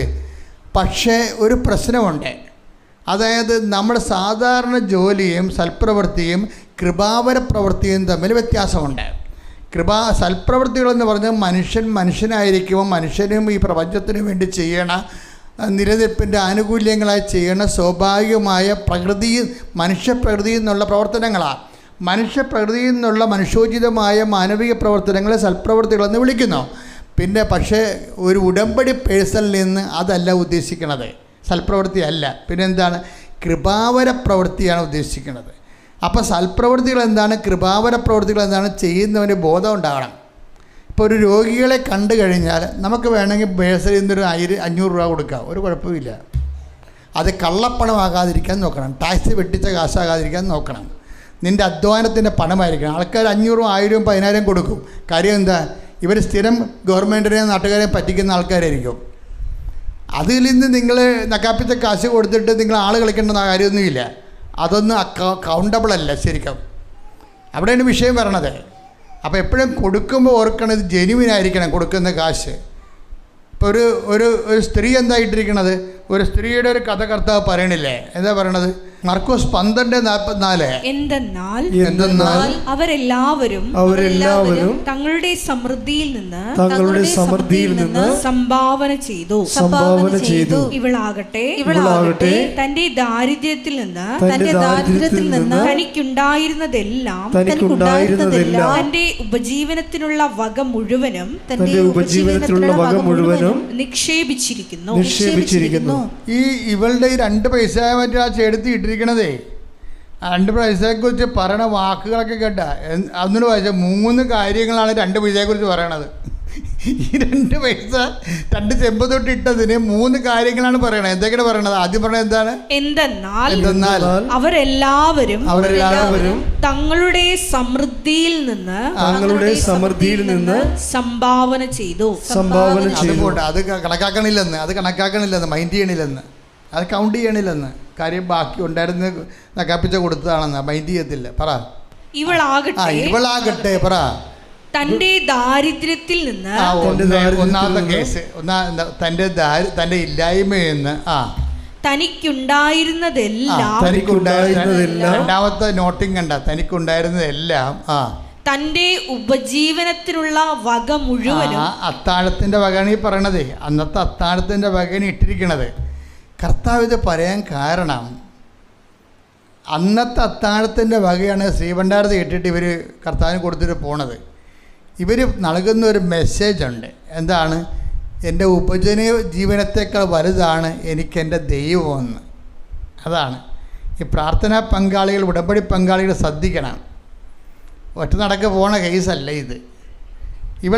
ഇവ എങ്ങനെയാണ് കോമ്പറ്റൻ്റ് പങ്കാളിയാക്കാൻ പറ്റണത്? നീ അതിജീവനത്തിന് വേണ്ടി ഉപയോഗിക്കുന്നതിനേക്കാൾ വലുതായിരിക്കണം നിൻ്റെ ദൈവം നിനക്ക്. അത് എപ്പോഴാണ് ആകണമെന്ന് നോക്കണം. ഇപ്പം നിൻ്റെ വിസ ഈ വിസ റിജക്റ്റ് ആയെന്ന് പറഞ്ഞ് നീ ഉടനെ എഴുന്നേക്കാൻ താമസിച്ചു പോയി. ഞാൻ ഇന്നലെ വരെ എല്ലാത്തിനെയും കൃത്യമായി കത്തിച്ച് ഉപവസിച്ചതാണ്, എന്നിട്ട് എൻ്റെ വിസ പാസ്സായില്ല എന്ന് പറയുമ്പോൾ ഇന്ന് രാവിലെ എഴുന്നേക്കാൻ. അപ്പോൾ അമ്മയോട് പറഞ്ഞെങ്കിൽ അവൾ സങ്കടം കൊണ്ട് ഉറങ്ങിപ്പോയതാണ്. അമ്മ പോലൊക്കെ അവിടെ തലക്കെട്ടടിക്കണം. അവരങ്ങനെയാണ് പറയേണ്ടത്. അവരങ്ങനെയല്ല പറയേണ്ടത്. മകൾ കാണിച്ച വൃത്തികേടിനെ അവളെ ഉപജീവനത്തെക്കാൾ എൻ്റെ ദൈവം ചെറുതാണെന്നാണ് അവൾ പറയണത്. പറഞ്ഞു മനസ്സിലായില്ലേ? അവളുടെ ഒരു വിസ ഈ ഘട്ടത്തിൽ അത് പാസ്സാകാതിരുന്നപ്പോൾ ഇവിടെ പ്രാർത്ഥനയെ ഇതിൻ്റെ അകത്ത് 90% ഇത്തരം ചരക്കുകളാണ് ഉള്ളത്. അത് ഓർത്തേക്കണം. എനിക്കാണെങ്കിൽ കാണുമ്പോൾ ദേഷ്യം വരും ഈ സാധനത്തിന്. എന്താ കാര്യം? ഇത് വയറാണ് അവരുടെ ദൈവം എന്ന് പറഞ്ഞില്ലേ? അതാണ് ഇത് ആദ്യം പറഞ്ഞില്ലേ, വയറാണ് അവരുടെ ദൈവം. നമ്മുടെ നിയോഗങ്ങളെക്കാൾ വലുതായിരിക്കണം നമ്മുടെ ദൈവം. ഉടമ്പടിയിൽ എപ്പോഴെങ്കിലും ഞാൻ എന്തിനെക്കുറിച്ചാണ് ഇപ്പോൾ സംസാരിക്കുന്നത്? Competent partner of the covenant, ഒരു ഉടമ്പടിയുടെ യോഗ്യമായ പങ്കാളി എന്ന് പറയുമ്പോൾ അവരിവിടെ വെച്ചിരിക്കുന്ന നിയോഗങ്ങളെക്കാൾ വലുതായിരിക്കണം അവരുടെ ദൈവം. അതാണ് നമ്മൾ കണ്ടിരിക്കണേ. അതെപ്പോഴും നമ്മൾ ശ്രദ്ധിക്കണം. നിങ്ങളുടെ നിയോഗങ്ങളെക്കാൾ വലുതായിട്ട് ദൈവത്തെ കാണുന്നുണ്ടോ എന്ന് ദൈവം നിങ്ങളെ ടെസ്റ്റ് ചെയ്യും. ഈ ടെസ്റ്റിൽ മിക്കവാറും ഒരു ഇടിച്ചു തല്ലി ഓടി വന്ന് ഉടമ്പടി എടുക്കുന്നതിൽ 90% ഈ ടെസ്റ്റ് പരാജയപ്പെടും. എന്താ കാര്യം? അവർക്ക് പ്രബോധനമില്ലാത്ത കാരണം ബോധ്യമില്ല. അതാണ് വിഷയം. ഉടമ്പടി എപ്പോഴും ഞങ്ങൾ ക്ലാസ്സിലെടുക്കുന്നതിൻ്റെ കാരണം എന്താണ്? ബോധ്യം വേണം. പൗലോസ് അപ്പോസ്തലൻ പിരിഞ്ഞു പോകുമ്പോൾ ഞാൻ ബലിയായി അർപ്പിക്കപ്പെടേണ്ട സമയമായെന്ന് പറഞ്ഞ് മനുഷ്യൻ മരണം പ്രഖ്യാപിക്കും. അപ്പോൾ തിമോത്തി, നീ ഒറ്റക്കായി പോകണമെന്ന് കരുതരുത്. ഞാനില്ലെങ്കിലും നീ മുന്നോട്ട് പോകണം. ജനങ്ങൾക്ക് നീ ബോധ്യം കൊടുക്കണം. എന്തോ ഒരു ഉപദേശമാണ് ബോധ്യം. Take the bed of God. സ്തുതിക്കട്ടെ. Hallelujah, hallelujah, hallelujah, hallelujah. യേശുവേ നന്ദി. 2 തിമോത്തി 4:2 സ്തുതിക്കട്ടെ. Hallelujah, hallelujah, hallelujah, hallelujah. വചനം പ്രസംഗിക്കുക. വചനം പ്രസംഗിക്കുക. സാഹചര്യങ്ങൾ അനുകൂലമാണെങ്കിലും അല്ലെങ്കിലും ജാഗരൂകതയോടെ വർത്തിക്കുക. മറ്റുള്ളവരിൽ ബോധ്യം ജനിപ്പിക്കുക. എന്താ പറയണം? മറ്റുള്ളവരിൽ ബോധ്യം ജനിപ്പിക്കുകയും അവരെ ശാസിക്കുകയും ഉദ്ബോധിപ്പിക്കുകയും ചെയ്യുക. നിങ്ങളെ ശാസിക്കുക എന്നുള്ള കാര്യത്തിൽ ഒരു സംശയവുമില്ല. എന്താ കാരണം? ഈ ദൈവവചനത്തിൻ പ്രബോധനത്തിലുള്ളതാണ് ശാസന. ചില ആൾക്കാർക്ക് ശാസന പറ്റത്തില്ല. അവർ വലിയ ദൈവത്തെക്കാൾ വലിയ ആളായിട്ടിരിക്കും. അപ്പോൾ ശാസിക്കുമ്പോൾ തന്നെ അവർ വയലൻ്റ് ആകും. ഞാൻ അങ്ങനെയുള്ളവരെ പതുക്കെ ക്യാൻസലാക്കി കളയും. എന്താ കാര്യം? അവർ ജഡാരൂപി തന്നെ ജീവിക്കുന്നത് കൊണ്ടാണ്. അവർ ജഡാരൂപി തന്നെ, അതായത് ശാസന ഇതിനകത്തുള്ളതാണ്. എന്താ കാര്യം? ബോധ്യങ്ങൾ ജനിപ്പിക്കുമ്പോൾ മാത്രമേ കാര്യം ഇവർ തന്നെ അവർ നെടുമ്പാശ്ശേരിയിൽ നിന്ന് വീട്ടിൽ വരാതെ ലോഡ്ജിൽ പോയി താമസിക്കുകയാണ്. വിസ അവരുടെ എമിഗ്രേഷൻ ശരിയല്ലെന്നും പറഞ്ഞ്. അപ്പം നാട്ടിൽ വന്നാൽ ഞാനെങ്ങനെ മുഖത്ത് നോക്കും? ആൾക്കാർ ചോദിച്ചു, ഇത് ചമ്മലുണ്ടാകും. ആ ചമ്മൽ വേണം. എന്തിനാണത്? അത് കർത്താവേ, അതെൻ്റെ ജീവിതത്തിലെ ഞെരുക്കങ്ങളാണ്. അത് നിൻ്റെ സ്നേഹത്തിന് ഞാൻ കാഴ്ച വെക്കുന്നു. എങ്കിലും ഞാൻ നിൻ്റെ വിശ്വാസത്തിലും ധൈര്യത്തിലും ഞാൻ നിൻ്റെ കൂടെ മുൻപോട്ട് പോകും. അപ്പോൾ അത് നമുക്ക് തന്നിരിക്കുന്ന ഒരു ഗൃഹപാഠമാണ്. ആ ഗൃഹപാഠത്തിൽ നമ്മൾ തോക്കരുതൊരിക്കലും. കേട്ടെടുത്തൊക്കെ ഉണ്ടാകത്തില്ലേ? പരസ്പരം നിങ്ങൾ പിള്ളേർ പറഞ്ഞ സ്റ്റാൻഡേർഡ് ഈസ് അറ്റൻഷൻ. തിരിച്ച് ഓപ്പോസിറ്റായിട്ട് നിൽക്കാൻ പറയും അല്ലേ ടീച്ചർമാർ പണ്ട്. ഇപ്പോൾ ഉണ്ടാകുന്ന അറിയത്തില്ല. ഞങ്ങൾ സൈറ്റിലൊക്കെ 2ാം ക്ലാസ് പഠിക്കുമ്പോൾ ടീച്ചർ പറയും സ്റ്റാൻഡേർഡ് ഈസ് അറ്റൻഷൻ. സ്ട്രെയിറ്റ് എടുക്കുക, തിരിഞ്ഞ് നിൽക്കുക, അങ്ങോട്ടും ഇങ്ങോട്ടും. ഇവിടെ എഴുതണം, അവിടെ കാണാൻ പറ്റത്തില്ല. അപ്പോൾ സ്ട്രെയിറ്റ് ഉള്ളവർ അങ്ങോട്ടും ഇങ്ങോട്ടും തിരിഞ്ഞ് നിൽക്കും. എന്നിട്ട് ടീച്ചർ ഓരോ ചോദ്യം പറയും. അപ്പോൾ നമ്മളത് എഴുതണം. ഇതിപ്പോൾ ടെസ്റ്റാണത്. എന്നിട്ട് സ്ലേറ്റ് കാണിക്കും ടീച്ചർ വരുമ്പോൾ. അപ്പോൾ ചിലപ്പോൾ മുഖത്തിന് അടിയും മേടിക്കും. ഞാൻ മേടിച്ചിട്ടുണ്ട്, അത് പറഞ്ഞു. അന്നത്തെ കാലമല്ലേ. അപ്പോൾ എന്താ പ്രശ്നം എന്ന് വെച്ച് കഴിഞ്ഞാൽ ഇതുപോലെ കേട്ടെഴുത്തുകൾ വരും. നമ്മൾ കറക്റ്റ് ഉടമ്പടി വിശ്വസ്തത അല്ലെന്ന് കഴിഞ്ഞാൽ കെട്ടെഴുത്തുകൾ കൂടാൻ സാധ്യതയുണ്ട്. നമ്മൾ ഉടമ്പടി വിശ്വസ്തരല്ലെന്ന് പറഞ്ഞിട്ട് ദൈവത്തെക്കുറിച്ച് പറഞ്ഞിട്ട് കാര്യമില്ല. ദൈവം എന്താ പറയണത്? നീ ഞാനുമായിട്ട് ഉടമ്പടി ചെയ്തിരിക്കുന്നത്, അപ്പോൾ എന്നോട് ഉടമ്പടി ചെയ്യാനുള്ള യോഗ്യത പ്രാപിക്കൂ എന്ന് പറയും. അതായത് അപ്പോൾ ചിലർക്ക് നല്ലവണ്ണം അറിയാം അത് യോഗ്യത പ്രാപിക്കാനാണ്. അവർ മിണ്ടാതിരുന്ന് സോറി ജീസസ് എന്ന് പറഞ്ഞുകൊണ്ട് അവരവരുടെ രീതിയിൽ സന്തോഷിച്ച് അവിടെ അടുത്ത മൂവ്മെൻറ്റിലേക്ക് പോയിക്കൊണ്ട് അവരതിനെ അതിജീവിച്ച് വരും. എൻ്റെ മക്കൾ, ഈ അതിജീവനം ഒരു വല്ലാത്ത കാര്യമേ. ഞാൻ ഈ ദിവസങ്ങളിലൊരു സാക്ഷ്യം കേട്ടോ, എനിക്ക് അതിൻ്റെ ഇഷ്ടപ്പെട്ടതെന്ന് വെച്ച് കഴിഞ്ഞാൽ ആ സാക്ഷ്യം പറഞ്ഞിരിക്കുന്നത് നിങ്ങളൊന്ന് നോക്കണം ആ സാക്ഷ്യം കേട്ടോ. അത് അഖില റിങ്കു എന്ന് പറഞ്ഞ ഹസ്ബൻഡാണ്. അഖിലെന്ന് പറയണത് വൈഫാണ്. കൊച്ചു പിള്ളേരാ. അപ്പോൾ അവർക്ക് എല്ലാവരും ഒരു 24-25 വയസ്സുണ്ടാവുമായിരിക്കും. അപ്പോൾ അഖില ഈ 25 വയസ്സുകാരൊക്കെ കാണിക്കുന്ന അഭ്യാസമുണ്ടല്ലോ, ഞെട്ടിപ്പിക്കുന്ന അഭ്യാസമാണ്. അതായത് എങ്ങനെയാണ് 25 വയസ്സുകാർ കർത്താവിൻ്റെ കൂടെ ജീവിക്കണം എന്നൊക്കെ നമ്മൾ ഓർത്താലേ എന്തുമാത്രം ഈ കാലഘട്ടങ്ങളിൽ കർത്താവ് നൽകിയിട്ടുള്ള പുതിയ സംവിധാനങ്ങളും സാഹചര്യങ്ങളും ഉപയോഗിച്ചുകൊണ്ട് ഇവർ കൃപയിൽ ഇങ്ങനെ വളരണമെന്ന് നമ്മൾ ഓർത്ത് ഞെട്ടിപ്പോകും. ഈ അഖിലയുടെ പ്രശ്നം എന്താണെന്നറിയാമോ? അഖിലയ്ക്ക് ഒരു രോഗമുണ്ട്. അതായത് അഖില റിങ്കുവിനെ കല്യാണം കഴിച്ചു. റിങ്കുവും അഖിലയും തമ്മിൽ ജീവിക്കുകയാണ്. അപ്പോൾ അവൾ പ്രഗ്നൻ്റായി കഴിഞ്ഞപ്പോൾ പിന്നീട് ഡോക്ടർ ഈ കുഞ്ഞിനൊക്കെ എന്തൊക്കെ സ്കാൻ ചെയ്തപ്പോഴൊക്കെ എന്തോ കുഴപ്പമായി.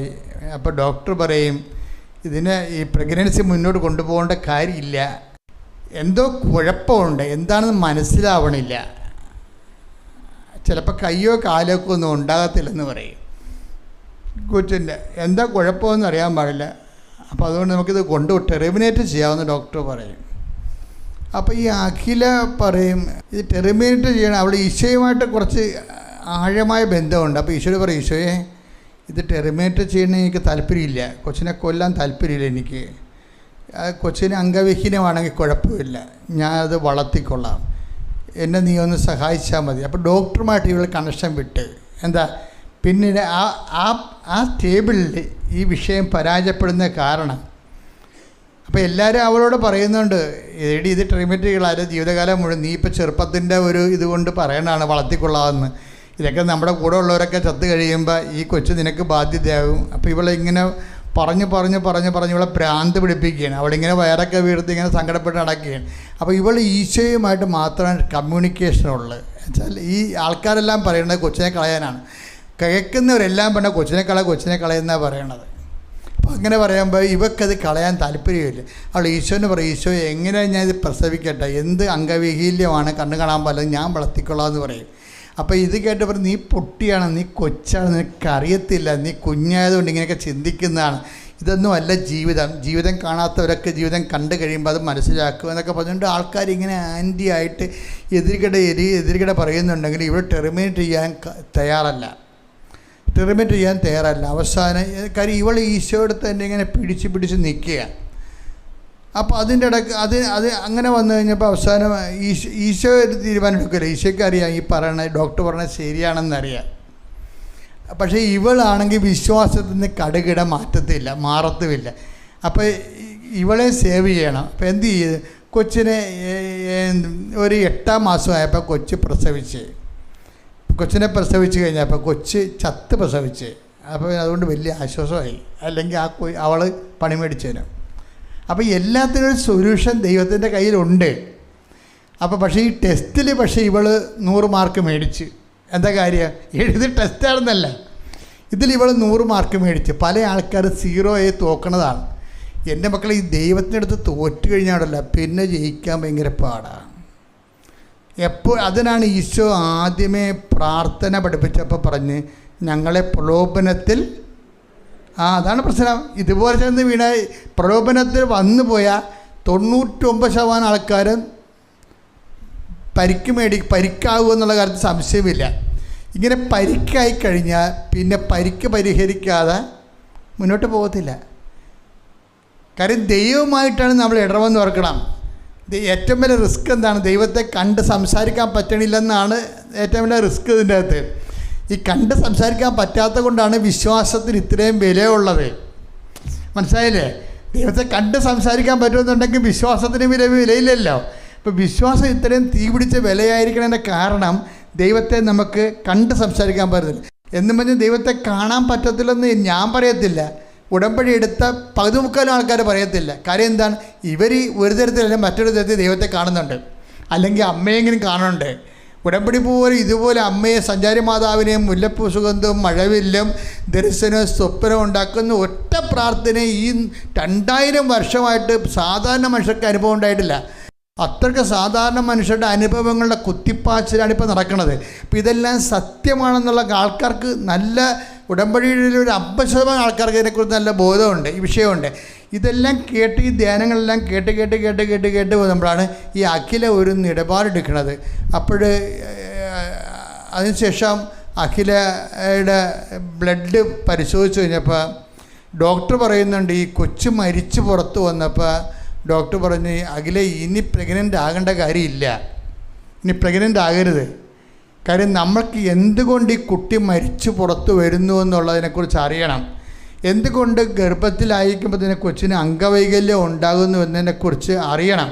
അപ്പം അതുകൊണ്ട് അതറിഞ്ഞ അതിൻ്റെ കോസിന് നമ്മൾ, അതിൻ്റെ കാരണങ്ങൾ നമ്മൾ ചികിത്സിക്കാതെ ഇനി പ്രഗ്നൻസിയിലേക്ക് പോകരുതെന്ന് റിങ്കിനോടും പറഞ്ഞ് അഖിലോടും പറഞ്ഞ് അപ്പോൾ അങ്ങനെ വന്നപ്പോൾ അതിനുവേണ്ടി പിന്നെ പ്രാർത്ഥിച്ച് വന്നപ്പോൾ എന്നാ പറ്റുമെന്ന് വെച്ചാൽ ഡോക്ടർ അവസാനം ഇത് കണ്ടുപിടിച്ചു.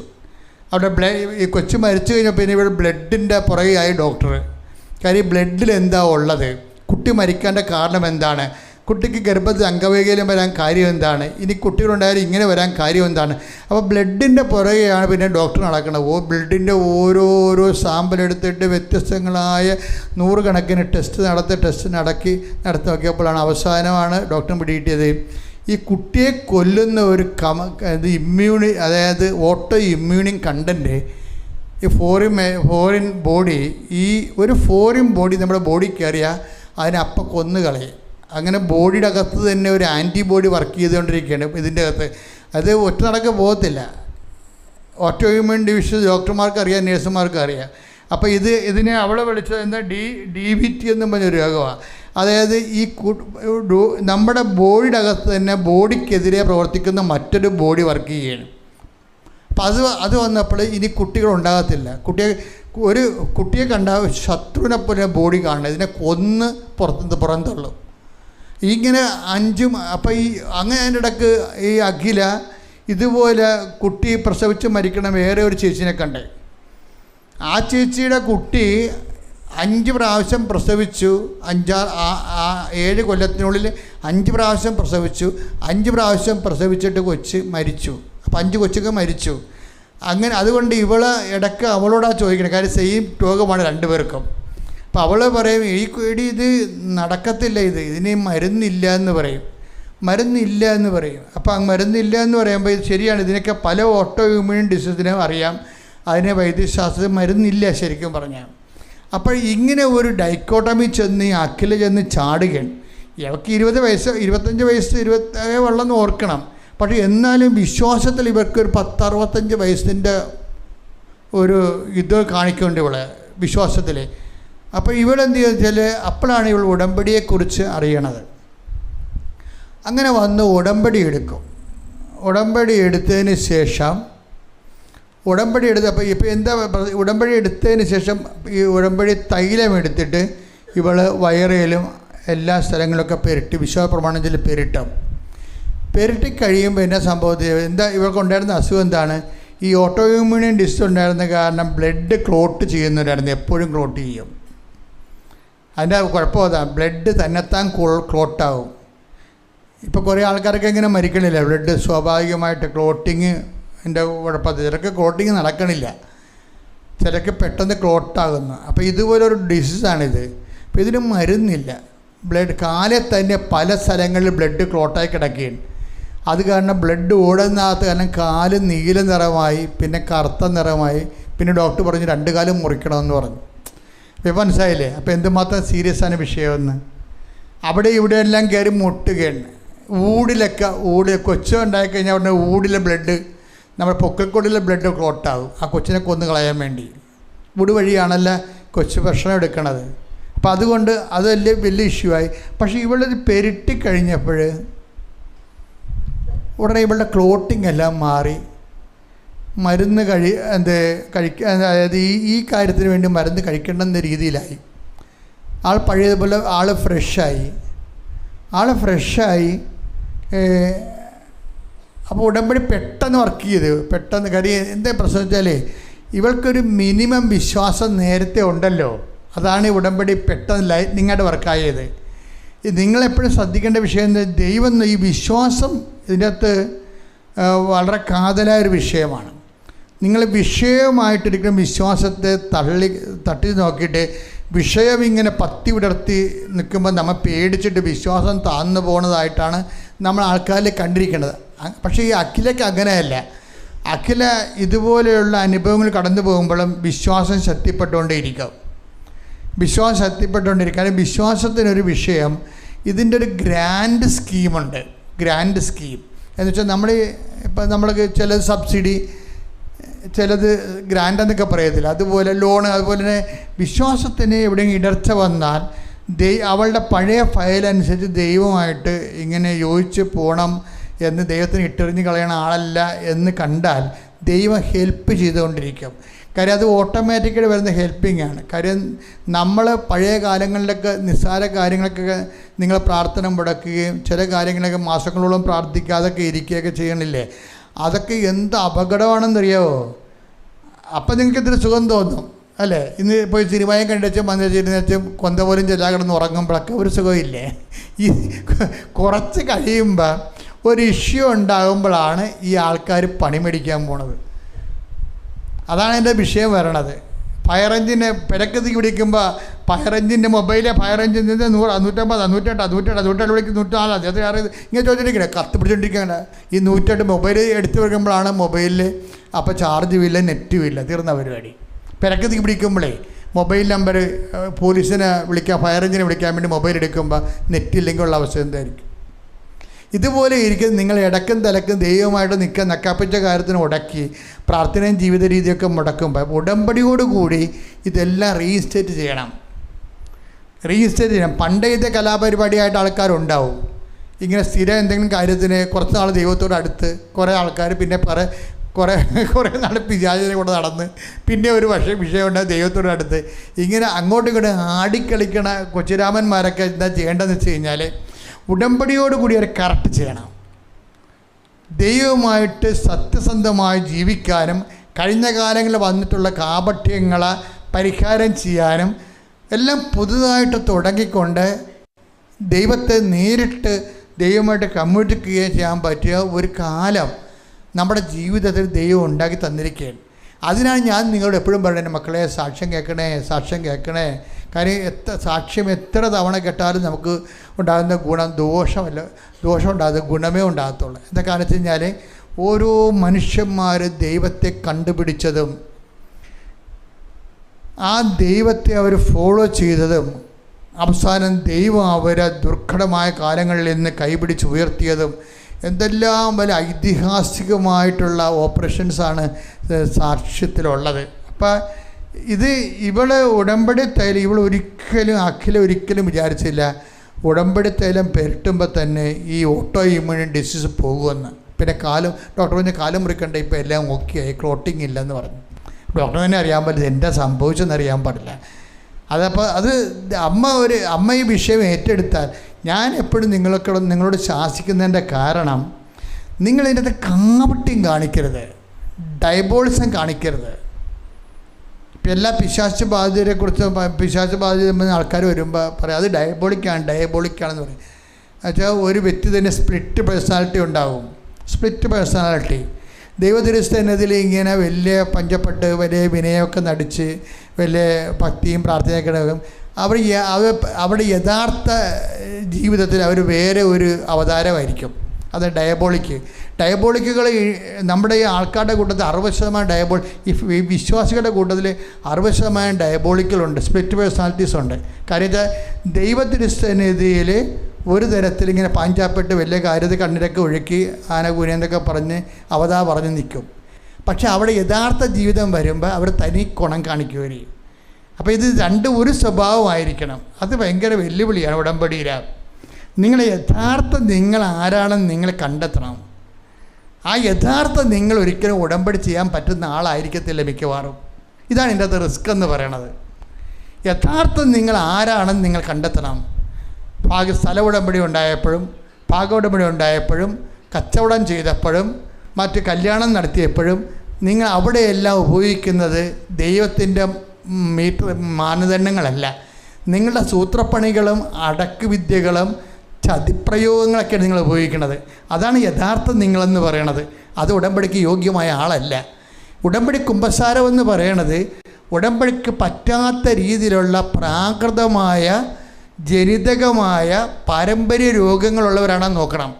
പാരമ്പര്യ രോഗം എന്ന് പറഞ്ഞാൽ വാ പൊളിച്ചാൽ നുണയെ പറയത്തുള്ളൂ, വാ പൊളിച്ചാൽ ചതിയെ ചിന്തിക്കത്തുള്ളൂ, നേരെ പോകേണ്ടവനാണെങ്കിൽ വളഞ്ഞേ പോകത്തുള്ളൂ. ഒരു മനുഷ്യമായ ഡീലിങ്സിൽ അവനെ എങ്ങനെ കൊടുക്കാം, എനിക്കെന്ത് 10 പൈസ ഉണ്ടാക്കാമെന്ന് ചിന്തിക്കത്തുള്ളൂ. അതിന് പാരമ്പര്യ രോഗമെന്ന് പറയണത്. ഈ പാരമ്പര്യ രോഗികൾ പ്രത്യേകിച്ച് ശ്രദ്ധിക്കണം. ഞാൻ അവരെ ഒന്ന് പ്രാർത്ഥിച്ചേ. കർത്താവായ ദൈവമേ, ഉടമ്പടിയുടെ ഉത്തമ പങ്കാളികളാകാൻ ഞങ്ങളെ ആന്തരിക ജീവിതത്തെയും സമൂഹ ജീവിതത്തെയും ഒരേ രീതിയിൽ ദൈവത്തിന് സ്വീകാര്യമാക്കുവാൻ അമ്മേ പരിശുദ്ധമ്മേ എന്നെ സഹായിക്കണമേ, എന്നെ ഏറ്റെടുക്കണമേ, പുനർനിർമ്മിക്കണമേ.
പരമദിവ്യകാരുണ്യത്തിന് ആരാധനയും സ്തുതിയും പുകഴ്ചയും ഉണ്ടായിരിക്കട്ടെ. ഈ ടെസ്റ്റിൽ ശരിക്കും പറഞ്ഞാൽ ഈ അഖിലെന്ന് പറയുന്ന ആൾ ഒരു 80-85 മാർക്ക് മേടിച്ച് വിജയിച്ചിരിക്കുന്നത്. എന്താ കാര്യം? കർത്താവിൻ്റെ സ്റ്റാൻഡിലാണ് അവിടെ നിൽക്കുന്നത്, വേറെ ആരും പറയാതെ കേൾക്കാതെ. ആ സ്റ്റാൻഡ് കറക്റ്റ് ചെയ്ത് പോകുമ്പോഴെന്ത് ചെയ്യും? ഇനി കർത്താവ് അവർക്ക് പുതിയ കുഞ്ഞിനെ കൊടുക്കും. നിങ്ങളെപ്പോഴും ഓർത്തേക്കണം, ഒരിക്കൽ കട്ടായെന്നും പറഞ്ഞ് പ്രാർത്ഥന മുടക്കരുത്. ഒരിക്കൽ എമിഗ്രേഷൻ പോയി, ഒരിക്കൽ ജപ്റ്റ് നടപടിയിൽ വിചാരിച്ച പോലെ കാര്യം നടന്നില്ല, പറമ്പ് വിറ്റില്ല, മകളെ കെട്ടിച്ചില്ല, വീട് വാങ്ങിക്കാൻ പറ്റിയില്ല. ഇങ്ങനെ ഒരു അടി എന്ന് പറയുമ്പോൾ തന്നെ ആ ഒറ്റ വിഷയം കൊണ്ട് എൻ്റെ മക്കൾ ഒരിക്കലും മനസ്സിടരുത്. മനസ്സിലായില്ലേ? അഖിൽ നിങ്ങൾക്ക് 40-45-50 വയസ്സ്, അഖിലേക്ക് 25 വയസ്സേ ഉള്ളൂ. ഇതൊക്കെ വിശ്വാസത്തിന് ഐതിഹാസിക രൂപങ്ങളാണ് ശരിക്കും. എനിക്ക് ഓർക്കണം, ഈ പുതിയ തലമുറയെക്കുറിച്ച് എനിക്ക് പലപ്പോഴും പണ്ടൊക്കെ എനിക്ക് ഭയങ്കര ഉത്കണ്ഠയായിരുന്നു. കാര്യം ഞാനൊക്കെ വളർന്നു വന്ന ഒരു ചുറ്റുപാടിൽ ദൈവത്തിൻ്റെ കൂടെ ജീവിച്ച ആളാണ് ഞാൻ. സെമിനാരി പഠിക്കുമ്പോഴും കളി കഴിഞ്ഞാൽ ആരും വന്നില്ലേലും കുടിക്കൊന്നും 1/2 മണിക്കൂർ ഞാൻ കർത്താവിൻ്റെ അടുത്ത് വന്നിരിക്കും. ചുമ്മാ ഇരുന്ന് വേർപ്പെടാകുന്നവരെ എന്തെങ്കിലുമൊക്കെ സംസാരിച്ചിട്ട് ഞാൻ കർത്താവിൻ്റെ അടുത്ത് പോയിട്ട് കുളിക്കത്തുള്ളായിരുന്നു. അപ്പോൾ അങ്ങനെ ഓരോ സമയം രാത്രിയാണെങ്കിലും ഭക്ഷണം കഴിഞ്ഞ് രാത്രി ഉറക്കമുറി പോകണ മുമ്പ് കർത്താവിൻ്റെ അടുത്ത് 1 മണിക്കൂറൊക്കെ പോയി നിൽക്കും. അപ്പോൾ ഞാൻ ഓർക്കും, ദൈവമേ എല്ലാവരും ഇതുപോലൊക്കെ ചെയ്തിരുന്നെങ്കിൽ. ഇപ്പം ഞാൻ നോക്കുമ്പോൾ എന്താ വെച്ചാൽ എല്ലാവരും ഇതുപോലെയല്ല ചെയ്യണത്, ഇതൊക്കെ മേലെയാണ് ആൾക്കാർ. അതാ എനിക്ക് ഭയങ്കര പ്രത്യാശയാണ്. ഈ ചെറുപ്പക്കാരൊക്കെ സത്യസന്ധമായ ജീവിതത്തെ കാണുമ്പോൾ അതിൽ വിശ്വാസത്തിൽ അവർ ജയിക്കണ കാണുമ്പോഴുണ്ടല്ലോ, ഈ പണ്ട് കുറേ പ്രായമായിട്ടാണ് ആൾക്കാർ ആത്മീയതയിലേക്ക് വരണത്. ഇപ്പം അങ്ങനെയില്ല. ഇപ്പം വിദ്യാഭ്യാസം ഉള്ളത് കാരണം വിശ്വാസത്തിലും വിദ്യാഭ്യാസമുണ്ട്. അത് കാരണം അവർക്കറിയാം വിദ്യാഭ്യാസം ചുമ്മാ പ്രാർത്ഥന ചെയ്യൽ ദൈവത്തെ പറ്റിക്കാനും എന്തെങ്കിലും വയറ്റിപ്പിഴപ്പ് മേടിച്ചെടുക്കാൻ വേണ്ടിയുള്ള മിനിമം പരിപാടിയല്ല. വിശ്വാസം ജീവിക്കാനുള്ളതാണ്, വിശ്വാസം സുവിശേഷ സാക്ഷ്യത്തിനുള്ളതാണെന്നൊക്കെ വിവരമുള്ളവർക്ക് ഇപ്പോൾ അറിയാം. അതുകൊണ്ടാണ് നമ്മൾ ഈ 10-60 വയസ്സായിട്ട് ഒരു കുഞ്ഞിനെപ്പോലും വിശ്വാസം കൈമാറാൻ കഴിഞ്ഞില്ലല്ലോ. പിന്നെ നീ വിശ്വാസിയാണെന്നൊരു വല്ല കാര്യമുണ്ട്. ഇപ്പം നമ്മുടെ അപ്പന്മാരെ കുറിച്ച് എനിക്ക് ഭയങ്കര സങ്കടം വരും. അപ്പോൾ അവർ 10, 60, 65 വയസ്സൊക്കെ ഉണ്ട്. ഒരു മനുഷ്യനെപ്പോലും കർത്താവിലേക്ക് കൊണ്ടുവരാൻ കഴിഞ്ഞില്ല. ഒരു വ്യർത്ഥ ജീവിതം. ആ വ്യർത്ഥ ജീവിതം കുറച്ച് കഴിയുമ്പോൾ അവർ മരിച്ചും പോകും, തീർന്നു. ആ ജന്മം പാഴായി. പക്ഷേ ഇങ്ങനെയല്ല ഇന്നെങ്ങനെ ഉടമ്പടി വരുന്നവർ ആയിരക്കണക്കിന് ആൾക്കാരെയാണ് വിശ്വാസത്തിലേക്ക് കൊണ്ടുവരണം. കൈയടിച്ച് ശ്രദ്ധിക്കട്ടെ. Hallelujah, hallelujah, hallelujah, hallelujah, hallelujah. ആരാധന, ആരാധന, ഹല്ലേലൂയ, ഹല്ലേലൂയ. കൈകൾ വീശിക്കൊണ്ട്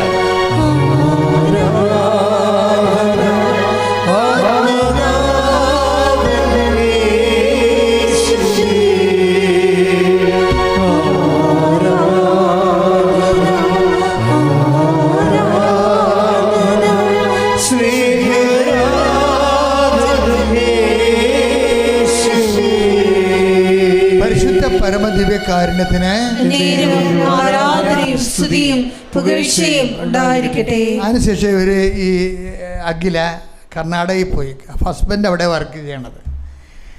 അപ്പോൾ അവൾ കർണാടകയിൽ ചെന്നപ്പോൾ എന്താ ചെയ്യണം വെച്ചാൽ ജോലി വേണം, ആളിന് ജോലി വേണം. അപ്പോൾ കർണാടകയിൽ ചെന്ന് അവരുടെ വീടിൻ്റെ അടുത്ത് ഒരു സ്കൂളുണ്ടായിരുന്നു. അപ്പോൾ സ്കൂളിൽ തൻ്റെ സിവിയും കൊണ്ട് ഒറ്റ പ്രാവശ്യമേ പോയുള്ളൂ. ഒരു ചെറിയൊരു ഇൻ്റർവ്യൂ. അപ്പോൾ തന്നെ അവിടെ ജോലി കിട്ടി. അതാണ് വിഷയം. അതായത് നമ്മളൊരു ടെസ്റ്റ് ജയിച്ചിട്ടാണ് പോണത്. പിന്നെ ദൈവം അങ്ങ് നമ്മളെ വിശ്വസിക്കുകയാണ്. അതാണ് വിഷയം. നമ്മളിപ്പോൾ കർണാടക സ്കൂളിൽ തന്നെ എന്തുമാത്രം അപേക്ഷ കിടപ്പുണ്ട്. പക്ഷെ മാതാവിൻ്റെ ആൾ ചെല്ലുമ്പോൾ മക്കളൊരു മാറിക്കൊടുക്കും. അതാണ് വിഷയം. നോട്ട് ബൈ മെറിറ്റിലാണ് ഇത് വർക്ക് ചെയ്യണത്. നോട്ട് ബൈ മെറിറ്റിൽ വർക്ക് ചെയ്യാൻ പറ്റിയ ഒരാളാണെന്ന് ദൈവത്തിന് തോന്നിയാൽ മെറിറ്റിലെ ഇത് വർക്ക് ചെയ്യത്ത യോഗ്യതയിലേ വർക്ക് ചെയ്യത്തുള്ളൂ. ഇവരുടെ യോഗ്യത എന്താ? ഇവരെക്കാൾ സീനിയർ എന്തുമാത്രം ആപ്ലിക്കേഷൻ അവിടെ കിടപ്പുണ്ട്. വലിയ നല്ല സ്കൂളാണ്. ഇവൾക്ക് അവിടെ പഠിപ്പിക്കാൻ കിട്ടി. കാര്യം ഇതിൻ്റെ രസമുണ്ട്. ഇവൾക്ക് മാത്രമേ കർണാടക ഭാഷ അറിയാൻ പാടുള്ളൂ. അറിയത്തില്ല. ബാക്കി എല്ലാ ടീച്ചർമാർക്കും കർണാടക അറിയാം. ഇംഗ്ലീഷാണ് പഠിപ്പിക്കണത്. ഇംഗ്ലീഷ് പഠിപ്പിച്ചാലും ശരി, എന്താ ചെയ്യണം? കുഞ്ഞുങ്ങൾക്ക് കാര്യം മനസ്സിലാകണമെങ്കിൽ കർണാടക ഭാഷ പറഞ്ഞു കൊടുക്കണം. എന്നാലേ കുഞ്ഞുങ്ങൾക്ക് കാര്യം മനസ്സിലാകത്തുള്ളൂ. പക്ഷേ എന്നിട്ടും ഇവൾക്ക് ജോലി കിട്ടി. ജോലി കിട്ടണമല്ല വിഷയം. ദൈവം നമ്മളെ ഏറ്റെടുത്ത് കഴിഞ്ഞാൽ അതൊരു വല്ലാത്ത ഏറ്റെടുപ്പായിരിക്കും. എൻ്റെ മക്കളെ, എന്താണ് ഉടമ്പടിയിലെ റിസ്ക് എന്ന് നിങ്ങൾ എന്നോട് ചോദിച്ചാൽ ഞാൻ പറയും, ദൈവം ഏറ്റെടുക്കണം. അതിന് വേണ്ടത് ദൈവം ഏറ്റെടുക്കാൻ പറ്റുന്ന ഒരാളായിട്ട് നീ ദൈവത്തിന് തോന്നണം. ഇപ്പോൾ ഇവളെ കണ്ട അവിടെ നിലപാട് കൊണ്ടാണ്. കർണാടക സ്കൂളിൽ സ്കൂളിൽ ഏറ്റവും കൂടുതൽ ശമ്പളത്തിലാണ് അമ്മ അവളെ പോസ്റ്റ് ചെയ്തിരിക്കുന്നത്. അതോർക്കണം. ഇന്നലെ വന്ന ആളെ ഒറ്റ ഇൻ്റർവ്യൂവിൽ സ്കൂളിൽ ഏറ്റവും നല്ല ശമ്പളത്തിൽ പോസ്റ്റ് ചെയ്തിരിക്കുകയാണ്. ഇൻഡാസ് വരും, പക്ഷെ അമ്മ കൂടെ ഉണ്ടാവും. ഇൻഡാസ് എന്താ വന്നിരിക്കണതെന്ന് വെച്ചാൽ സ്കൂളിൽ പിന്നീട് ജോലിക്കയറ്റം വേണമെന്നുണ്ടെങ്കിൽ PTA മുമ്പിലും പൊതുജനത്തിൻ്റെ മുമ്പിലും റിവ്യൂ ക്ലാസ് ഉണ്ട്. റിവ്യൂ ക്ലാസ് എടുത്ത് അവരെ നാട്ടുകാരെ കേൾപ്പിക്കണം. അവരുടെ മാതാപിതാക്കന്മാരെ. അങ്ങനെ നമ്മുടെ സ്കൂളുണ്ടെന്ന് അറിയത്തില്ല. നമ്മുടെ നമ്മുടെ കുഞ്ഞുങ്ങളെ പഠിപ്പിക്കുന്നവർ നമ്മൾ കാശ് മുടക്കിയല്ലേ സ്കൂളിൽ പഠിപ്പിക്കണത്. അപ്പോൾ മാതാപിതാക്കന്മാരെല്ലാം കൂടി വരും. എന്നിട്ട് ഒരു ക്യാമ്പയിനിൽ ഇരുന്നിട്ട് ഈ ടീച്ചർ, അവിടെ മക്കളെ പഠിപ്പിക്കുന്ന ടീച്ചർ അവർക്ക് ക്ലാസ് എടുക്കണം. എന്നിട്ട് മാതാപിതാക്കന്മാർ ഇവർക്ക് മാർക്കിടും. ആ മാർക്ക് കിട്ടിയാൽ മാത്രമേ ഇവർക്ക് കണ്ടിന്യൂ ചെയ്യാൻ പറ്റത്തുള്ളൂ. അപ്പോൾ ഞാനിവിടെ ദൈവമേ, കേരളത്തെക്കാൾ ഇപ്പോൾ കർണാടകയൊക്കെ വളർന്നെന്ന് തോന്നണേ. എനിക്ക് കാര്യങ്ങളെക്കൂടെ പോകേണ്ടില്ലേ. അപ്പോൾ റിവ്യൂ ക്ലാസ് വന്നപ്പോൾ അവൾ ഈശോയോട് പറഞ്ഞു, ഈശോയെ ഇവളുടെ ഒരു പ്രശ്നമുള്ളത് വെച്ച് കഴിഞ്ഞാൽ ഈ ക്ലാസ്സുകൾ ഉന്നതമായ മാർക്ക് കിട്ടാൻ വേണ്ടി സ്കൂളിലുള്ള ഹെഡ് മാസ്റ്ററും സ്റ്റാഫും നിയമമുണ്ടായി. ഞായറാഴ്ച ക്ലാസ് എടുക്കണമെന്ന് പറഞ്ഞു. സ്പെഷ്യൽ ക്ലാസ് എടുക്കണമെന്ന് പറഞ്ഞു. ഞായറാഴ്ച സ്പെഷ്യൽ ക്ലാസ് എടുക്കണമെന്ന് പറഞ്ഞു. അപ്പോൾ അവരെല്ലാവരും എടുക്കുന്നുണ്ട്. അപ്പോൾ ഈ അഖില പറഞ്ഞു, സാർ എനിക്ക് പറ്റത്തില്ലെന്ന് പറഞ്ഞു. അവിടെയാണ് വിഷയം. അതാണ് വിഷയം. സാർ എനിക്ക് പറ്റത്തില്ല. ഞായറാഴ്ച ഞാൻ പ്രാർത്ഥിക്കുന്ന ദിവസമാണ്, അത് കർത്താവിൻ്റെ ദിവസമാണ്. ഞാൻ ക്ലാസ് എടുക്കാൻ പറ്റത്തില്ല. ഞാൻ വേണമെങ്കിൽ നൈറ്റ് എടുക്കാം, ശനിയാഴ്ച നൈറ്റ് വരെ എടുക്കാമെന്ന് പറഞ്ഞു. ഇവിടെ ക്ലാസ് ഈ പാരൻസ് നല്ലതാണെന്ന് പറഞ്ഞ് ഇതിനിടയ്ക്ക് റിവ്യൂ ക്ലാസ്സിൽ ഇവർക്ക് നല്ല മാർക്ക് കിട്ടി കഴിഞ്ഞപ്പോൾ ഒരു പോയിൻ്റുള്ളത് കാരണം ഇവർ പറഞ്ഞു, എന്നാൽ നീ മാത്രം ഞായറാഴ്ച വരണ്ടെന്ന് പറഞ്ഞു. ഇത് ടെസ്റ്റാണേ. നമ്മൾ ഞായറാഴ്ച ക്ലാസ് എടുക്കുമോ എന്ന് കർത്താവ് നോക്കിയിരിക്കുകയാണ്. ഒരു ടെസ്റ്റ് കഴിയുമ്പോൾ അടുത്ത ടെസ്റ്റ് വരെ കണ്ട ഈ നമ്മളെ വ്യാജമായ അഭിനയമാണെങ്കിൽ ഇപ്പം ഞാൻ ക്ലാസ് എടുത്തോളാം സാറേ, എനിക്ക് ഞായറാഴ്ച അല്ല വലുത്, എൻ്റെ ജോലിയാണ് വലുതെന്ന് പറയും. എനിക്ക് അതാണ് വിഷയം. എല്ലാവരും അത് ഒരു ടെസ്റ്റിൽ അഭ്യാസം കൊണ്ട് ജയിച്ചാൽ അടുത്ത ടെസ്റ്റ് ആ ജയിച്ച് സത്യസന്ധമാണെന്ന് പറയാൻ വേണ്ടി കർത്താവ് അടുത്ത ടെസ്റ്റ് എഴുതും. എന്താ കാര്യം? ഞായറാഴ്ചയും കടമുള്ള ദിവസങ്ങളിലും എന്ന് പറഞ്ഞുകൊണ്ട് കർത്താവിൻ്റെ ദിവസം പരിശുദ്ധമായി ആചരിക്കണം. അത് കൽപ്പനയാണത്. അപ്പോൾ എനിക്ക് പിള്ളേർക്ക് ട്യൂഷൻ കൊടുക്കണം, പിള്ളേർക്ക് സെഷൻ ഫീസ് കൊടുക്കണം, ഞാൻ ജോലിക്ക് പോയില്ലേ, ആര് പോകുമെന്നൊക്കെ പറഞ്ഞുകൊണ്ട് അണ്ണന്മാരെല്ലാം ഞായറാഴ്ച പണിക്ക് പോകുന്നുണ്ട്. ഒരു കുഴപ്പമില്ല, നിങ്ങൾ പോയിക്കോ. നിങ്ങൾ പിന്നീട് മസിൽ പിടിച്ച് ദൈവത്തിൻ്റെ ആളാണെന്ന് പറഞ്ഞ് നിങ്ങൾ വന്ന് ഉടമ്പടി എടുക്കരുത്. എൻ്റെ ആവശ്യമില്ലല്ല. നിങ്ങളുടെ വഴിക്ക് പോവുക. ആരും വിളിച്ചേക്കട്ടെ. ഞാൻ നിങ്ങൾക്ക് വക്കീൽ നോട്ടീസ് അയച്ചാൽ ഞാൻ നിങ്ങൾക്ക് ആർക്കും വക്കീൽ നോട്ടീസ് അയച്ചില്ലല്ലോ. അപ്പോൾ എപ്പോഴും നമ്മൾ ശ്രദ്ധിക്കേണ്ട വിഷയം കർത്താവിൻ്റെ ദിവസമുണ്ട്. അതായത് ആ ദിവസത്തിൽ ഇവിടെ പറഞ്ഞു സാറേ അത് ഞാൻ വരത്തില്ല, ഞാൻ വേണമെങ്കിൽ ശനിയാഴ്ച രാത്രി വന്ന് സ്പെഷ്യൽ ക്ലാസ് എടുത്തോളാം, എനിക്ക് പ്രശ്നമില്ല. അപ്പോൾ ഇവിടെ കർത്താവിനോട് പറഞ്ഞ് ഈശോ ഞാൻ നിൻ്റെ കൂടെ നിൽക്കത്തുള്ളൂ, എന്ത് ജോലി എന്ന് പറഞ്ഞാലും ശരി എനിക്ക് നീയാണ്, നിൻ്റെ കർത്താവ് ദൈവം ഞാനാകുന്നു, ഞാനില്ലാതെ മറ്റൊരു ദൈവം നിനക്കുണ്ടാവരുത്. അതാണ് ആ ഒരു നിലനിൽക്കുകയാണ്. അപ്പോഴെന്നാ പറ്റുക വെച്ച് കഴിഞ്ഞാൽ ഇവിടുത്തെ പ്രശ്നം ഇനി വരാൻ പോണത് മറ്റ് ഞായറാഴ്ച ക്ലാസ് എടുത്ത ആൾക്കാർ ഇപ്പം നമ്മൾ കർത്താവിൻ്റെ കൂടെ നിന്നാൽ കർത്താവ് നമ്മുടെ കൂടെ നിൽക്കും.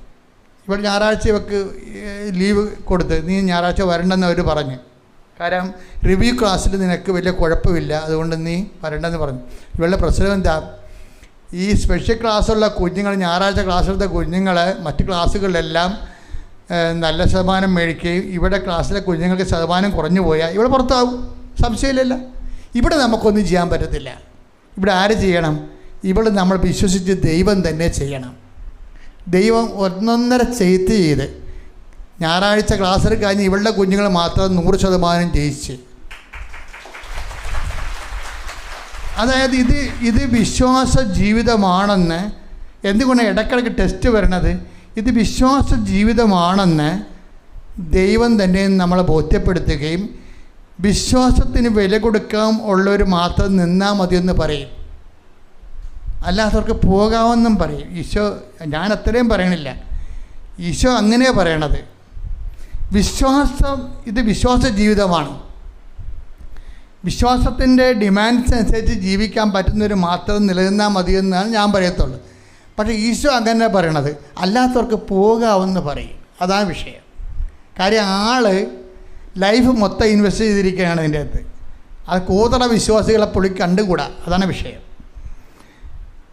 അതായത് ഒരു കുറവ് ഇറച്ചി ആയിട്ട് തൂങ്ങി പിടഞ്ഞു തല്ലി മരിക്കുമ്പോൾ ഒന്നും ബാക്കി വെക്കാതെ നമുക്ക് വേണ്ടി ചിന്തിയവൻ അതുപോലൊരു കമ്മിറ്റ്മെൻറ്റ് നമ്മോട് കാണിക്കുന്നതല്ല. വയറ്റിപ്പഴപ്പിന് വേണ്ടി ഓരോരുത്തരും പറയുന്നതനുസരിച്ച് അങ്ങോട്ടും ഇങ്ങോട്ടും ചാഞ്ഞും ചെരിഞ്ഞുമൊക്കെ നിൽക്കുന്ന ആൾക്കാരെ ഐ ഡോണ്ട്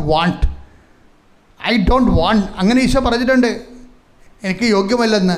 എന്നെക്കളുപരി മാതാപിതാക്കന്മാരെയോ take the bed of God. മത്തായി 10:37 എന്നേക്കാൾ അധികം പിതാവിനെയോ മാതാവിനെയോ സ്നേഹിക്കുന്നവൻ എനിക്ക് യോഗ്യനല്ല. എന്നേക്കാൾ അധികം മാതാപിതാക്കന്മാരെ ബഹുമാനിക്കണമെന്ന് പറഞ്ഞ ആളാണ് ഇപ്പം പറയണത്. മാറി ഇൻവെസ്റ്റ്മെൻറ്റ് കൂടിപ്പോയി. നിൻ്റെ അപ്പനെയും അമ്മയേക്കാൾ കൂടി ഇൻവെസ്റ്റ്മെൻ്റ് ആയിപ്പോയി. ആ രക്തത്തോട് ഐക്യദാർഢ്യം പുലർത്തുന്നവനാണ് വിശ്വാസി എന്ന് പറയുന്നവൻ. കൈയടിച്ച് ശ്രദ്ധിക്കട്ടെ. Hallelujah hallelujah hallelujah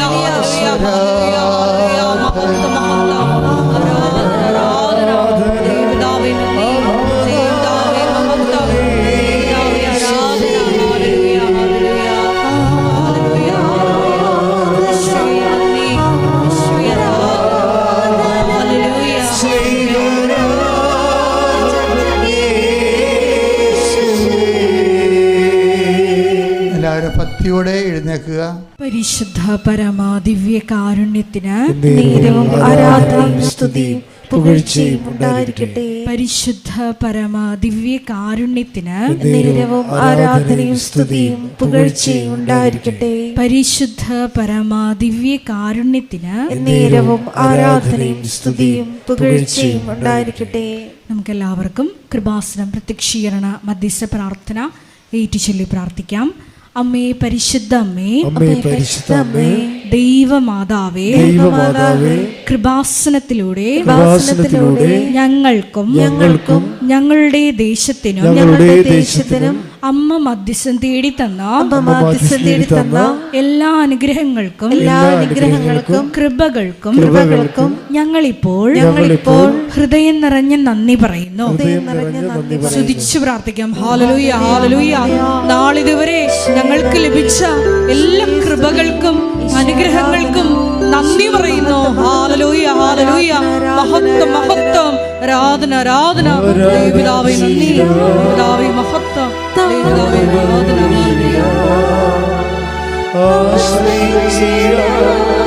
ദിവ്യകാരുണ്യത്തെ ആരാധിച്ചിടാം, താടുവണങ്ങിടാം, ആശ്രയിച്ചിടാം ദിവ്യകാരുണ്യത്തെ. പരിശുദ്ധ പരമ ദിവ്യ കാരുണ്യത്തിന് നേരവും ആരാധനയും സ്തുതിയും പുകഴ്ചയും ഉണ്ടായിരിക്കട്ടെ. പരിശുദ്ധ പരമ ദിവ്യ കാരുണ്യത്തിന് നേരവും ആരാധനയും സ്തുതിയും പുകഴ്ചയും ഉണ്ടായിരിക്കട്ടെ. പരിശുദ്ധ പരമ ദിവ്യ കാരുണ്യത്തിന് നേരവും ആരാധനയും സ്തുതിയും പുകഴ്ചയും ഉണ്ടായിരിക്കട്ടെ. അമ്മേ പരിശുദ്ധ അമ്മേ, അമ്മേ പരിശുദ്ധ അമ്മേ, ദൈവമാതാവേ, ദൈവമാതാവേ, 2004 ഡിസംബർ 7-ാം തീയതി ഉച്ച കഴിഞ്ഞ് 2:30 കൃപാസനത്തിൽ സംഭവിച്ച അമ്മയുടെ പ്രത്യക്ഷപ്പെടലിനെ കുറിച്ച് തിരുസഭയ്ക്ക് സമർപ്പിച്ചിരിക്കുന്ന പഠനരേഖകളുടെ മേൽ വസ്തുനിഷ്ഠവും ദൈവശാസ്ത്ര വിധി പ്രകാരമുള്ളതുമായ അന്വേഷണ പഠനങ്ങൾ നടത്തി ആ പ്രത്യക്ഷപ്പെടലിലൂടെ പ്രകടമായ ദൈവമാതാവിന്റെ പ്രത്യേക കരുതലും സംരക്ഷണവും വെളിപ്പെടുത്തുന്ന പീഡിതരുടെ ആശ്വാസവും പ്രവാചകന്മാരുടെ രാജ്ഞിയും വാഗ്ദാനത്തിന്റെ പേടകവും പ്രപഞ്ച പ്രകൃതിയുടെ മാതാവുമായ പരിശുദ്ധ അമ്മയുടെ ഭക്തി തിരുസഭയിൽ കൂടുതൽ പ്രചരിച്ച് ജീവിതത്തിന്റെ ദുരിത ദുരന്ത അവസ്ഥകളിൽ അകപ്പെട്ട് കഴിയുന്ന അനേകായിരം മക്കൾക്ക് ദൈവത്തിന്റെ സാന്നിധ്യവും സന്ധിപ്പും കൂടുതൽ അനുഭവിക്കുക വഴി ആത്മീയ വിശുദ്ധിയും ദൈവശക്തിയും കൈവരിക്കുവാൻ ഞങ്ങളുടെ കുടുംബങ്ങളെ ഇടയാക്കണമേ. സ്തുതിച്ചു പ്രാർത്ഥിക്കാം. Hallelujah, hallelujah, hallelujah. ദിവ്യകാരുണ്യനാഥ, മരിയൻ ഉടമ്പടിയെടുത്ത് പ്രാർത്ഥിക്കുന്ന ഞങ്ങളുടെ കുടുംബങ്ങളെ വിശുദ്ധീകരിക്കണമേ എന്ന് പ്രാർത്ഥിക്കുന്നു, ശക്തീകരിക്കണമേ എന്ന് പ്രാർത്ഥിക്കുന്നു, ആത്മാവാൽ വഴി നടത്തണമേ എന്ന് പ്രാർത്ഥിക്കുന്നു, വലിയ വലിയ സാക്ഷികളാക്കി ഉയർത്തണമേ എന്ന് പ്രാർത്ഥിക്കുന്നു. Hallelujah, hallelujah. ദൈവപിതാവേ നന്ദി, ദൈവപിതാവേ മഹത്വം, ദൈവപിതാവേ ആരാധന.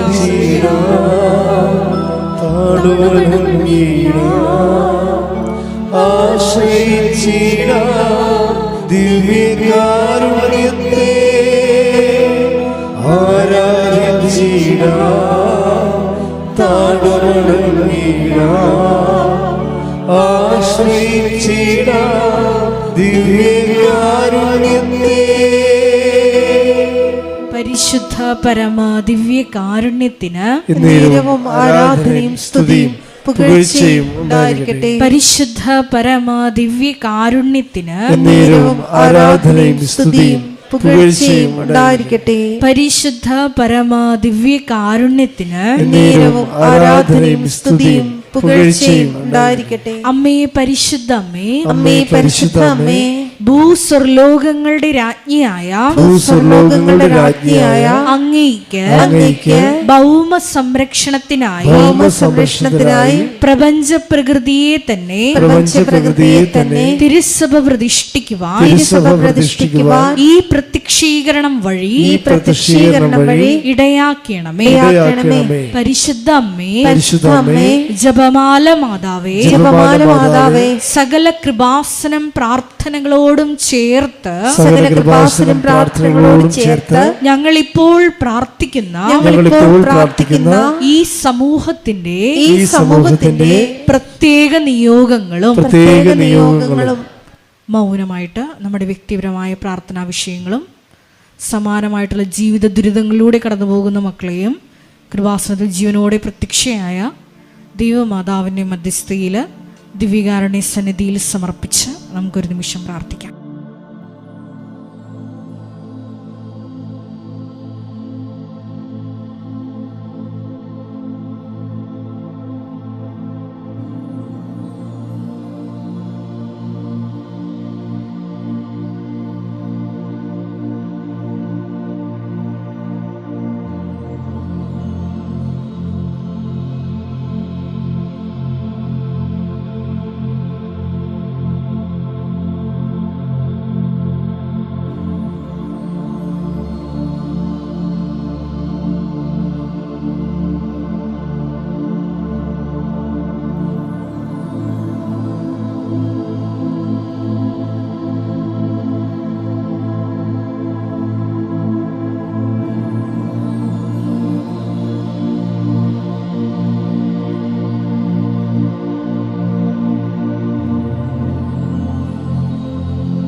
അമ്മയുടെ പ്രത്യക്ഷീകരണത്തിന്റെ ഈ അനുഗ്രഹവേളയിൽ ഞങ്ങൾക്ക് സാധിച്ചു തരുവാൻ കനിയണമേ.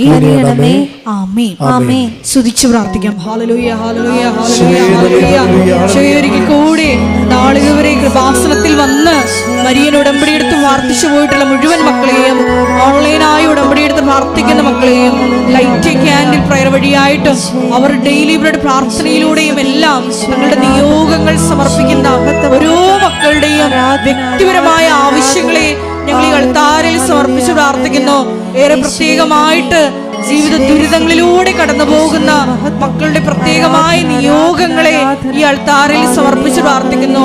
ഗുരുതരമായിട്ടുള്ള രോഗാവസ്ഥകളിലൂടെ കടന്നു പോകുന്ന മക്കളെ ഈ അൾത്താരയിൽ സമർപ്പിച്ച് പ്രാർത്ഥിക്കുന്നു. കടഭാരത്താൽ വലയുന്നവരെയും, ജോലി ഇല്ലാതെ വിഷമിക്കുന്നവരെയും, വിവാഹബന്ധം പിരിഞ്ഞു നിൽക്കുന്നവരെയും, മക്കളില്ലാതെ വിഷമിക്കുന്ന ദമ്പതികളെയും കുഞ്ഞു മക്കളെയും പ്രത്യേകമായിട്ട് സമർപ്പിച്ച് പ്രാർത്ഥിക്കുന്നു.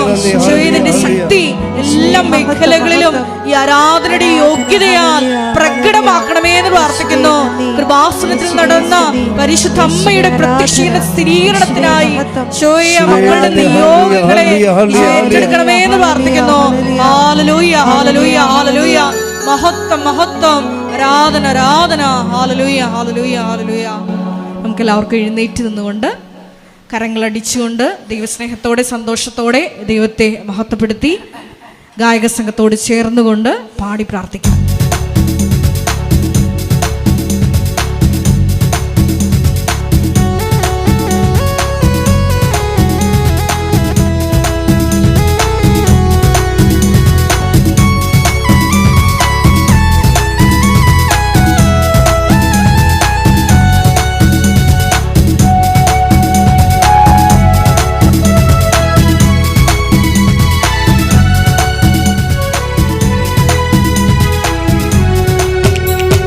ഇത്രത്തോളം ജയം തന്ന ദൈവത്തിനു സ്തോത്രം, ഇതുവരെ കരുതി രക്ഷകനു സ്തോത്രം. ദൈവത്തിനു സ്തോത്രം, ഇതുവരെ കരുതി രക്ഷകനു സ്തോത്രം. ഇനിയും കൃപ തോന്നി കരുതിടണേ, ഇനിയും നടത്തണേ തിരുഹിതം. ഇനിയും കൃപ തോന്നി കരുതിടണേ, ഇനിയും നടത്തണേ തിരുഹിതം. ഇത്ര ഇത്രത്തോളം ജയം തന്ന ദൈവത്തിന് സ്തോത്രം. ഇതുവരെ കരുതി രക്ഷകന് സ്തോത്രം. ഇനിയും കൃപ തോന്നി കരുതിടണേ. ഇനിയും നടത്തണേ തിരുഹിതം. ഇനിയും കൃപ തോന്നി കരുതിടണേ. ഇനിയും നടത്തണേ തിരുഹിതം. സ്തുതിച്ച് പ്രാർത്ഥിക്കാം. Hallelujah, hallelujah,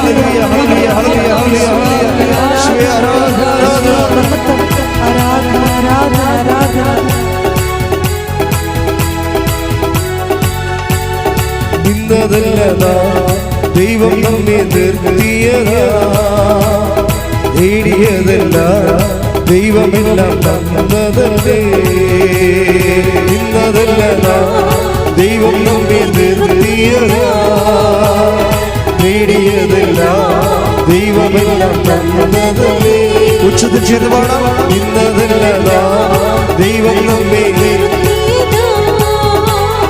നേടിയതല്ല ദൈവമെല്ലാം തന്നതല്ലേ. നടത്തിയ വിധങ്ങളെ ഓർത്തിടുമ്പോൾ നന്ദിയോടെ നാം സ്തുതി പാടിടാം.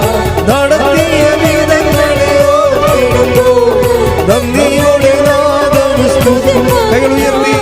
ഇത്രത്തോളം ജയം തന്ന ദൈവത്തിന് സ്തോത്രം. ഇതുവരെ കരുതി രക്ഷകന് സ്തോത്രം.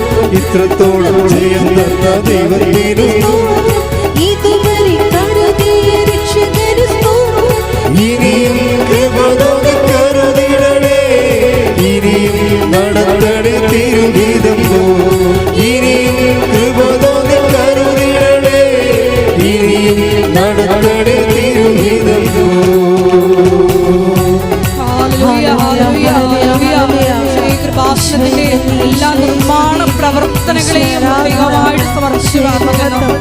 സമയബന്ധിതമായി എല്ലാം പൂർത്തീകരിക്കുവാനുള്ള വലിയ കൃപയ്ക്ക് വേണ്ടി പ്രാർത്ഥിക്കുന്നു. കൃപാസനത്തിന്റെ സാമൂഹിക, സാംസ്കാരിക, ആത്മീയ പ്രത്യേകമായിട്ട് സമർപ്പിച്ചു പ്രാർത്ഥിക്കുന്നു.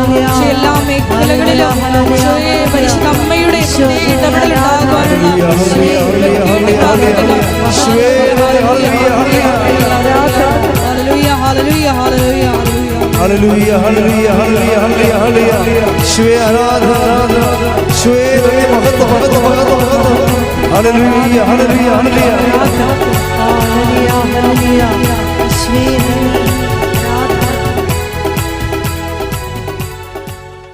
രോഗസൗഖ്യ പ്രാർത്ഥന. ജീവിത ദുരിതങ്ങൾക്കും തടസ്സങ്ങൾക്കെതിരെയുള്ള ദൈവിക ശാസന ആരാധന.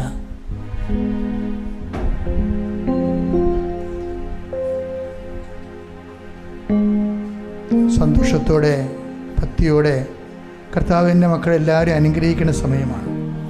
നിങ്ങൾ വെളുപ്പിനെ 3 മണിക്കും 4 മണിക്കൊക്കെ എഴുന്നേറ്റ് പോകുന്ന ആൾക്കാരാണ്. കർത്താവിനത് അറിയാം.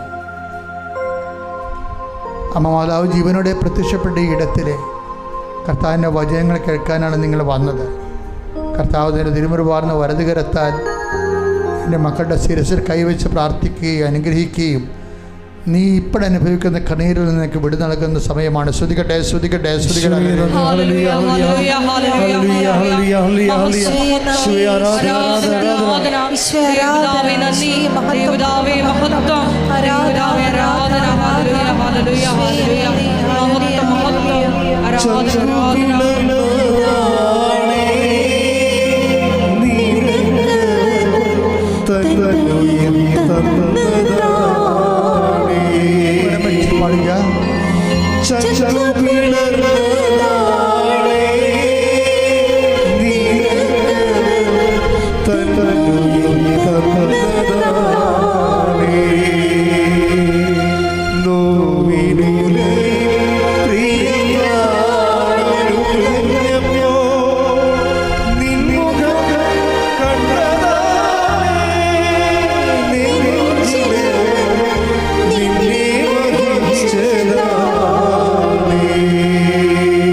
പ്രിയപ്പെട്ടവർ, ഈ പാട്ട് തന്നെ നമ്മൾ പാടിക്കൊണ്ടേയിരിക്കുക.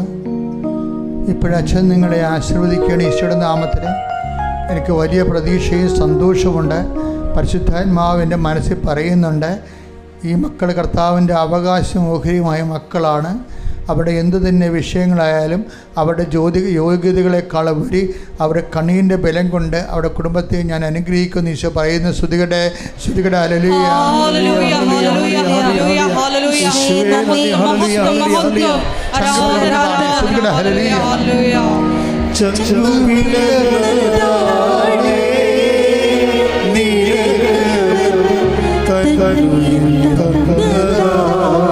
ഒരുമിച്ച് പാടുക സ്വരത്തിലെ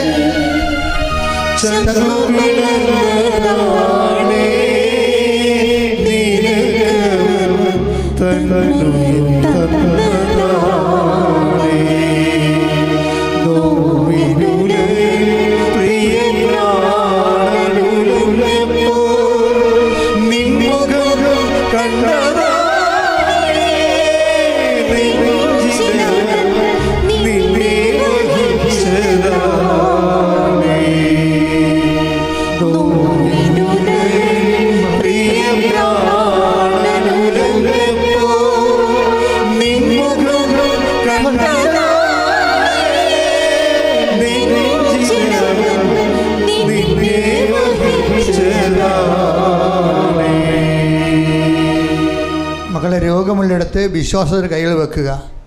ഈ രോഗം നിങ്ങൾ ഇന്ന് കാണുന്ന ഈജിപ്തുകാരെ നാളെ നിങ്ങൾ കാണത്തില്ലെന്ന് പറഞ്ഞ വചനത്തിൽ അടിയുറച്ച് വിശ്വസിച്ചുകൊണ്ടാണ് നമ്മൾ രോഗങ്ങളുടെ മേൽ കർത്താവിൻ്റെ നാമത്തിൽ ദൈവിക ശാസന പ്രാർത്ഥന നടത്തുന്നത്. കർത്താവിൻ്റെ ഉന്നതമായ നാമത്തിന് സ്വസ്ഥം ചെയ്യുന്ന കർത്താവെ നിൻ്റെ വിശുദ്ധ പൗരോഹിത്യത്തെ മഹത്വപ്പെടുത്തണമേ കർത്താവെ സഭയിലുള്ള സാന്നിധ്യം പ്രകടമാക്കണമേ അമ്മേ പരിശുദ്ധമേ ദേവമാതാവേ കൃപാസമർത്താറെ ജീവനോടെ പ്രത്യക്ഷപ്പെട്ട പരിശുദ്ധമ്മയുടെ പ്രത്യക്ഷീകരണ സ്ഥിരീകരണത്തിനായി 40 വർഷം ഞാൻ അർപ്പിച്ച കൃപാന്റെ യോഗ്യതയാൽ യേശു ക്രിസ്തുവിന്റെ നാമത്തിൽ മാരക രോഗങ്ങൾ ഈ നിമിഷം മാറിപ്പോകട്ടെ. സ്തുതിക്കട്ടെ. Hallelujah hallelujah hallelujah hallelujah hallelujah. സുഖപ്പെട്ടുകൊണ്ട് അങ്ങയുടെ നാമത്തെ ആരാധനയിലൂടെ മഹത്വപ്പെടുത്തണമേ. ഹല്ലേലൂയ ഹല്ലേലൂയ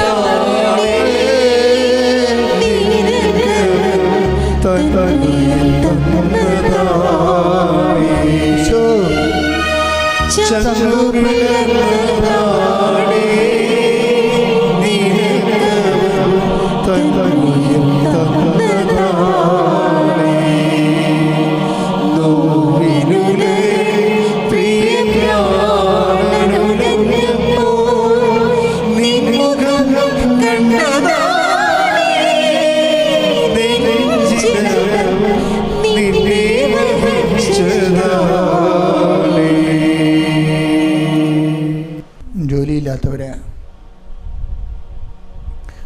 ജോലി നഷ്ടപ്പെട്ടവരെ, ജോലിക്ക് വേണ്ടി ഇപ്പോഴ് പരിശ്രമിച്ചുകൊണ്ടിരിക്കുന്നവർ, മക്കളുടെ ഉന്നത വിദ്യാഭ്യാസത്തിന് വേണ്ടി മനസ്സ് കലക്കത്തോടുകൂടി എന്ത് ചെയ്യണമെന്നറിയാതെ വിഷമിക്കുന്നവർ, എന്ത് പഠിപ്പിക്കണം എന്നറിയാൻ പാടില്ലാതെ കുഴയുന്നവർ, അവർക്കെല്ലാം ഈ ആഴ്ചയിൽ കൃപാസനത്താറെ ജീവനോടെ പ്രത്യക്ഷപ്പെട്ട പരിശുദ്ധ അമ്മയെ നിങ്ങൾക്ക് വേണ്ടി മധ്യസ്ഥം വഹിക്കുന്ന സമയമാണ്. നിങ്ങൾക്കുള്ള അതിനുള്ള യോഗ്യതയുണ്ട്. നിങ്ങൾ പരിശുദ്ധ അമ്മയുമായി ഉടമ്പടിയാണ്. കഴിഞ്ഞ ദിവസങ്ങളിൽ ഒരു മോള് സാക്ഷ്യം പറയണത് ഇങ്ങനെയാണ്: അമ്മേ, ഞാൻ കാനഡയിൽ ഒറ്റക്കാണ്, എനിക്ക് ജോലിയില്ല, എനിക്ക് ഉടമ്പടി മാത്രമേ ഉള്ളൂ എന്ന്. അപ്പോൾ ഉടമ്പടി അമ്മയും അവളും ചെന്നപ്പോൾ എടുത്ത ഉടമ്പടിയെക്കുറിച്ച് അവൾക്ക് ഭയങ്കര ബോധ്യമാണ്. പിന്നെ അവളുടെ ജീവിതം ഇങ്ങനെ മാറി മറിയണതും അമ്മ അവളെ ഒരേ സ്ഥലത്ത് കൂട്ടിക്കൊണ്ടു പോകണ കണ്ട കണ്ണ് നിറഞ്ഞു പോയി. അതൊന്നും പറയാൻ നമുക്കിവിടെ ഇന്ന് സമയമില്ല, ഞാൻ ഒരിക്കലത് പറയാം. എങ്കിലും ആ സാക്ഷ്യമൊന്ന് നിങ്ങൾ ശ്രദ്ധിക്കണം. നമ്മുടെ സാക്ഷ്യത്തിലതുണ്ട്, സൂപ്പർ സാക്ഷ്യം. അവർക്ക് എടുക്കുന്ന നിലപാടുകളാണ്. വിശ്വാസം ഒരു നിലപാടാണ്, മറിയം ഒരു നിലപാടാണ്. നിനക്കില്ല, അവർക്ക് വീഞ്ഞില്ല, അവർക്ക് അപമാനം വരാൻ പോകുന്നു. നമ്മുടെ ജീവിതത്തിൽ വരാൻ പോകുന്ന കാർമേഘങ്ങൾ ജീവിതം ഡാർക്കാകാൻ പോകുന്നു എന്നാണ് അമ്മ കാനായിലെ കല്യാണത്തിൽ ഈശോയോട് പറഞ്ഞത്. അവർക്ക് വീഞ്ഞില്ല, അവരുടെ ജീവിതം മറ്റു മനുഷ്യരുടെ മുമ്പിൽ അപമാനിക്കപ്പെടാൻ പോകുന്നു, അവർ ഡാർക്കാകാൻ പോകുന്നു. അപ്പോഴാണ് കർത്താവ് തൻ്റെ കൈകൾ നീട്ടിയത്. മറിയത്തിൻ്റെ മധ്യസ്ഥതയിൽ ആ കൈകൾ ദൈവപൈതലേ ഇപ്പോഴ് നിന്റെ ജീവിതത്തിൻ്റെ മേൽ ഉയരുന്നു. ശ്രുതിക്കട്ടെ ഹല്ലേലൂയ. കർത്താവേ, ജോലിയില്ലാത്തവര്, ജപ്തി നടപടി നേടുന്നവര്, കുടുംബ വഴക്കിലകപ്പെട്ടവര്, ഭാര്യഭർത്തക്കന്മാർ തമ്മിൽ ഭിന്നിച്ചിരിക്കുന്നവര്, കേസിലായവര്, കർത്താവ് മക്കളില്ലാത്തവര്, വീടില്ലാത്തവര്, സ്ഥലമില്ലാത്തവര്, ജപ്തി നടപടി നേടുന്നവര്, സാമ്പത്തിക ബാധ്യതയുള്ളവര്, പലതരത്തിലുള്ള വിഷമത അനുഭവിക്കുന്ന മാരക രോഗങ്ങള്, തീരാവേദനകള്, ജീവിത ദുരിതങ്ങള് യേശു ക്രിസ്തുവിന്റെ നാമത്തില് മാറിപ്പോകട്ടെ. ശ്രദ്ധിക്കട്ടെ.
നിൽക്കുക. ഉടമ്പടിയിൽ ഇരിക്കുന്നവർ അച്ഛനെ കാണാൻ രാവിലെ എല്ലാ ദിവസവും അച്ഛൻ ആൾക്കാരെ കാണുന്നുണ്ട്. എങ്കിലും നിങ്ങൾ ഈ ആഴ്ച ഒരു ദിവസം അച്ഛനില്ല. അപ്പം നിങ്ങൾ ഓഫീസിൽ വിളിച്ച് ചോദിക്കണം. എല്ലാ ദിവസവും ഇല്ല, ബുധനാഴ്ചയാണ് ഇത്തിരി ചെറിയ പ്രശ്നമുള്ളത്. അപ്പോൾ നിങ്ങൾ ഓഫീസിൽ വിളിച്ച് ചോദിക്കണം, അച്ഛൻ ബുധനാഴ്ച ഉണ്ടാകുമോ ഇല്ലയും ചോദിക്കും. ബാക്കി എല്ലാ ദിവസങ്ങളിലും ഉണ്ട്, ഒരു പ്രശ്നമില്ല. വ്യാഴാഴ്ചയും ഞായറാഴ്ചയും അച്ഛൻ ആൾക്കാർ കാണുന്ന ദിവസമല്ല, നിങ്ങൾക്കറിയാം. ബാക്കി എല്ലാ ദിവസവും തിങ്കൾ, ചൊവ്വ, ബുധൻ, ഈ ബുധനാഴ്ച മാത്രമേ പ്രശ്നമുള്ളൂ. ബാക്കി വെള്ളി, ശനി എല്ലാ ദിവസവും അച്ഛനുണ്ട്. മൗനമായി പ്രാർത്ഥിക്കുക. സമാപന ആശീർവാദം. ശിരസ് നമിച്ച് നമുക്ക് ദിവ്യകാരുണ്യനാഥന്റെ ആശീർവാദം സ്വീകരിക്കാം.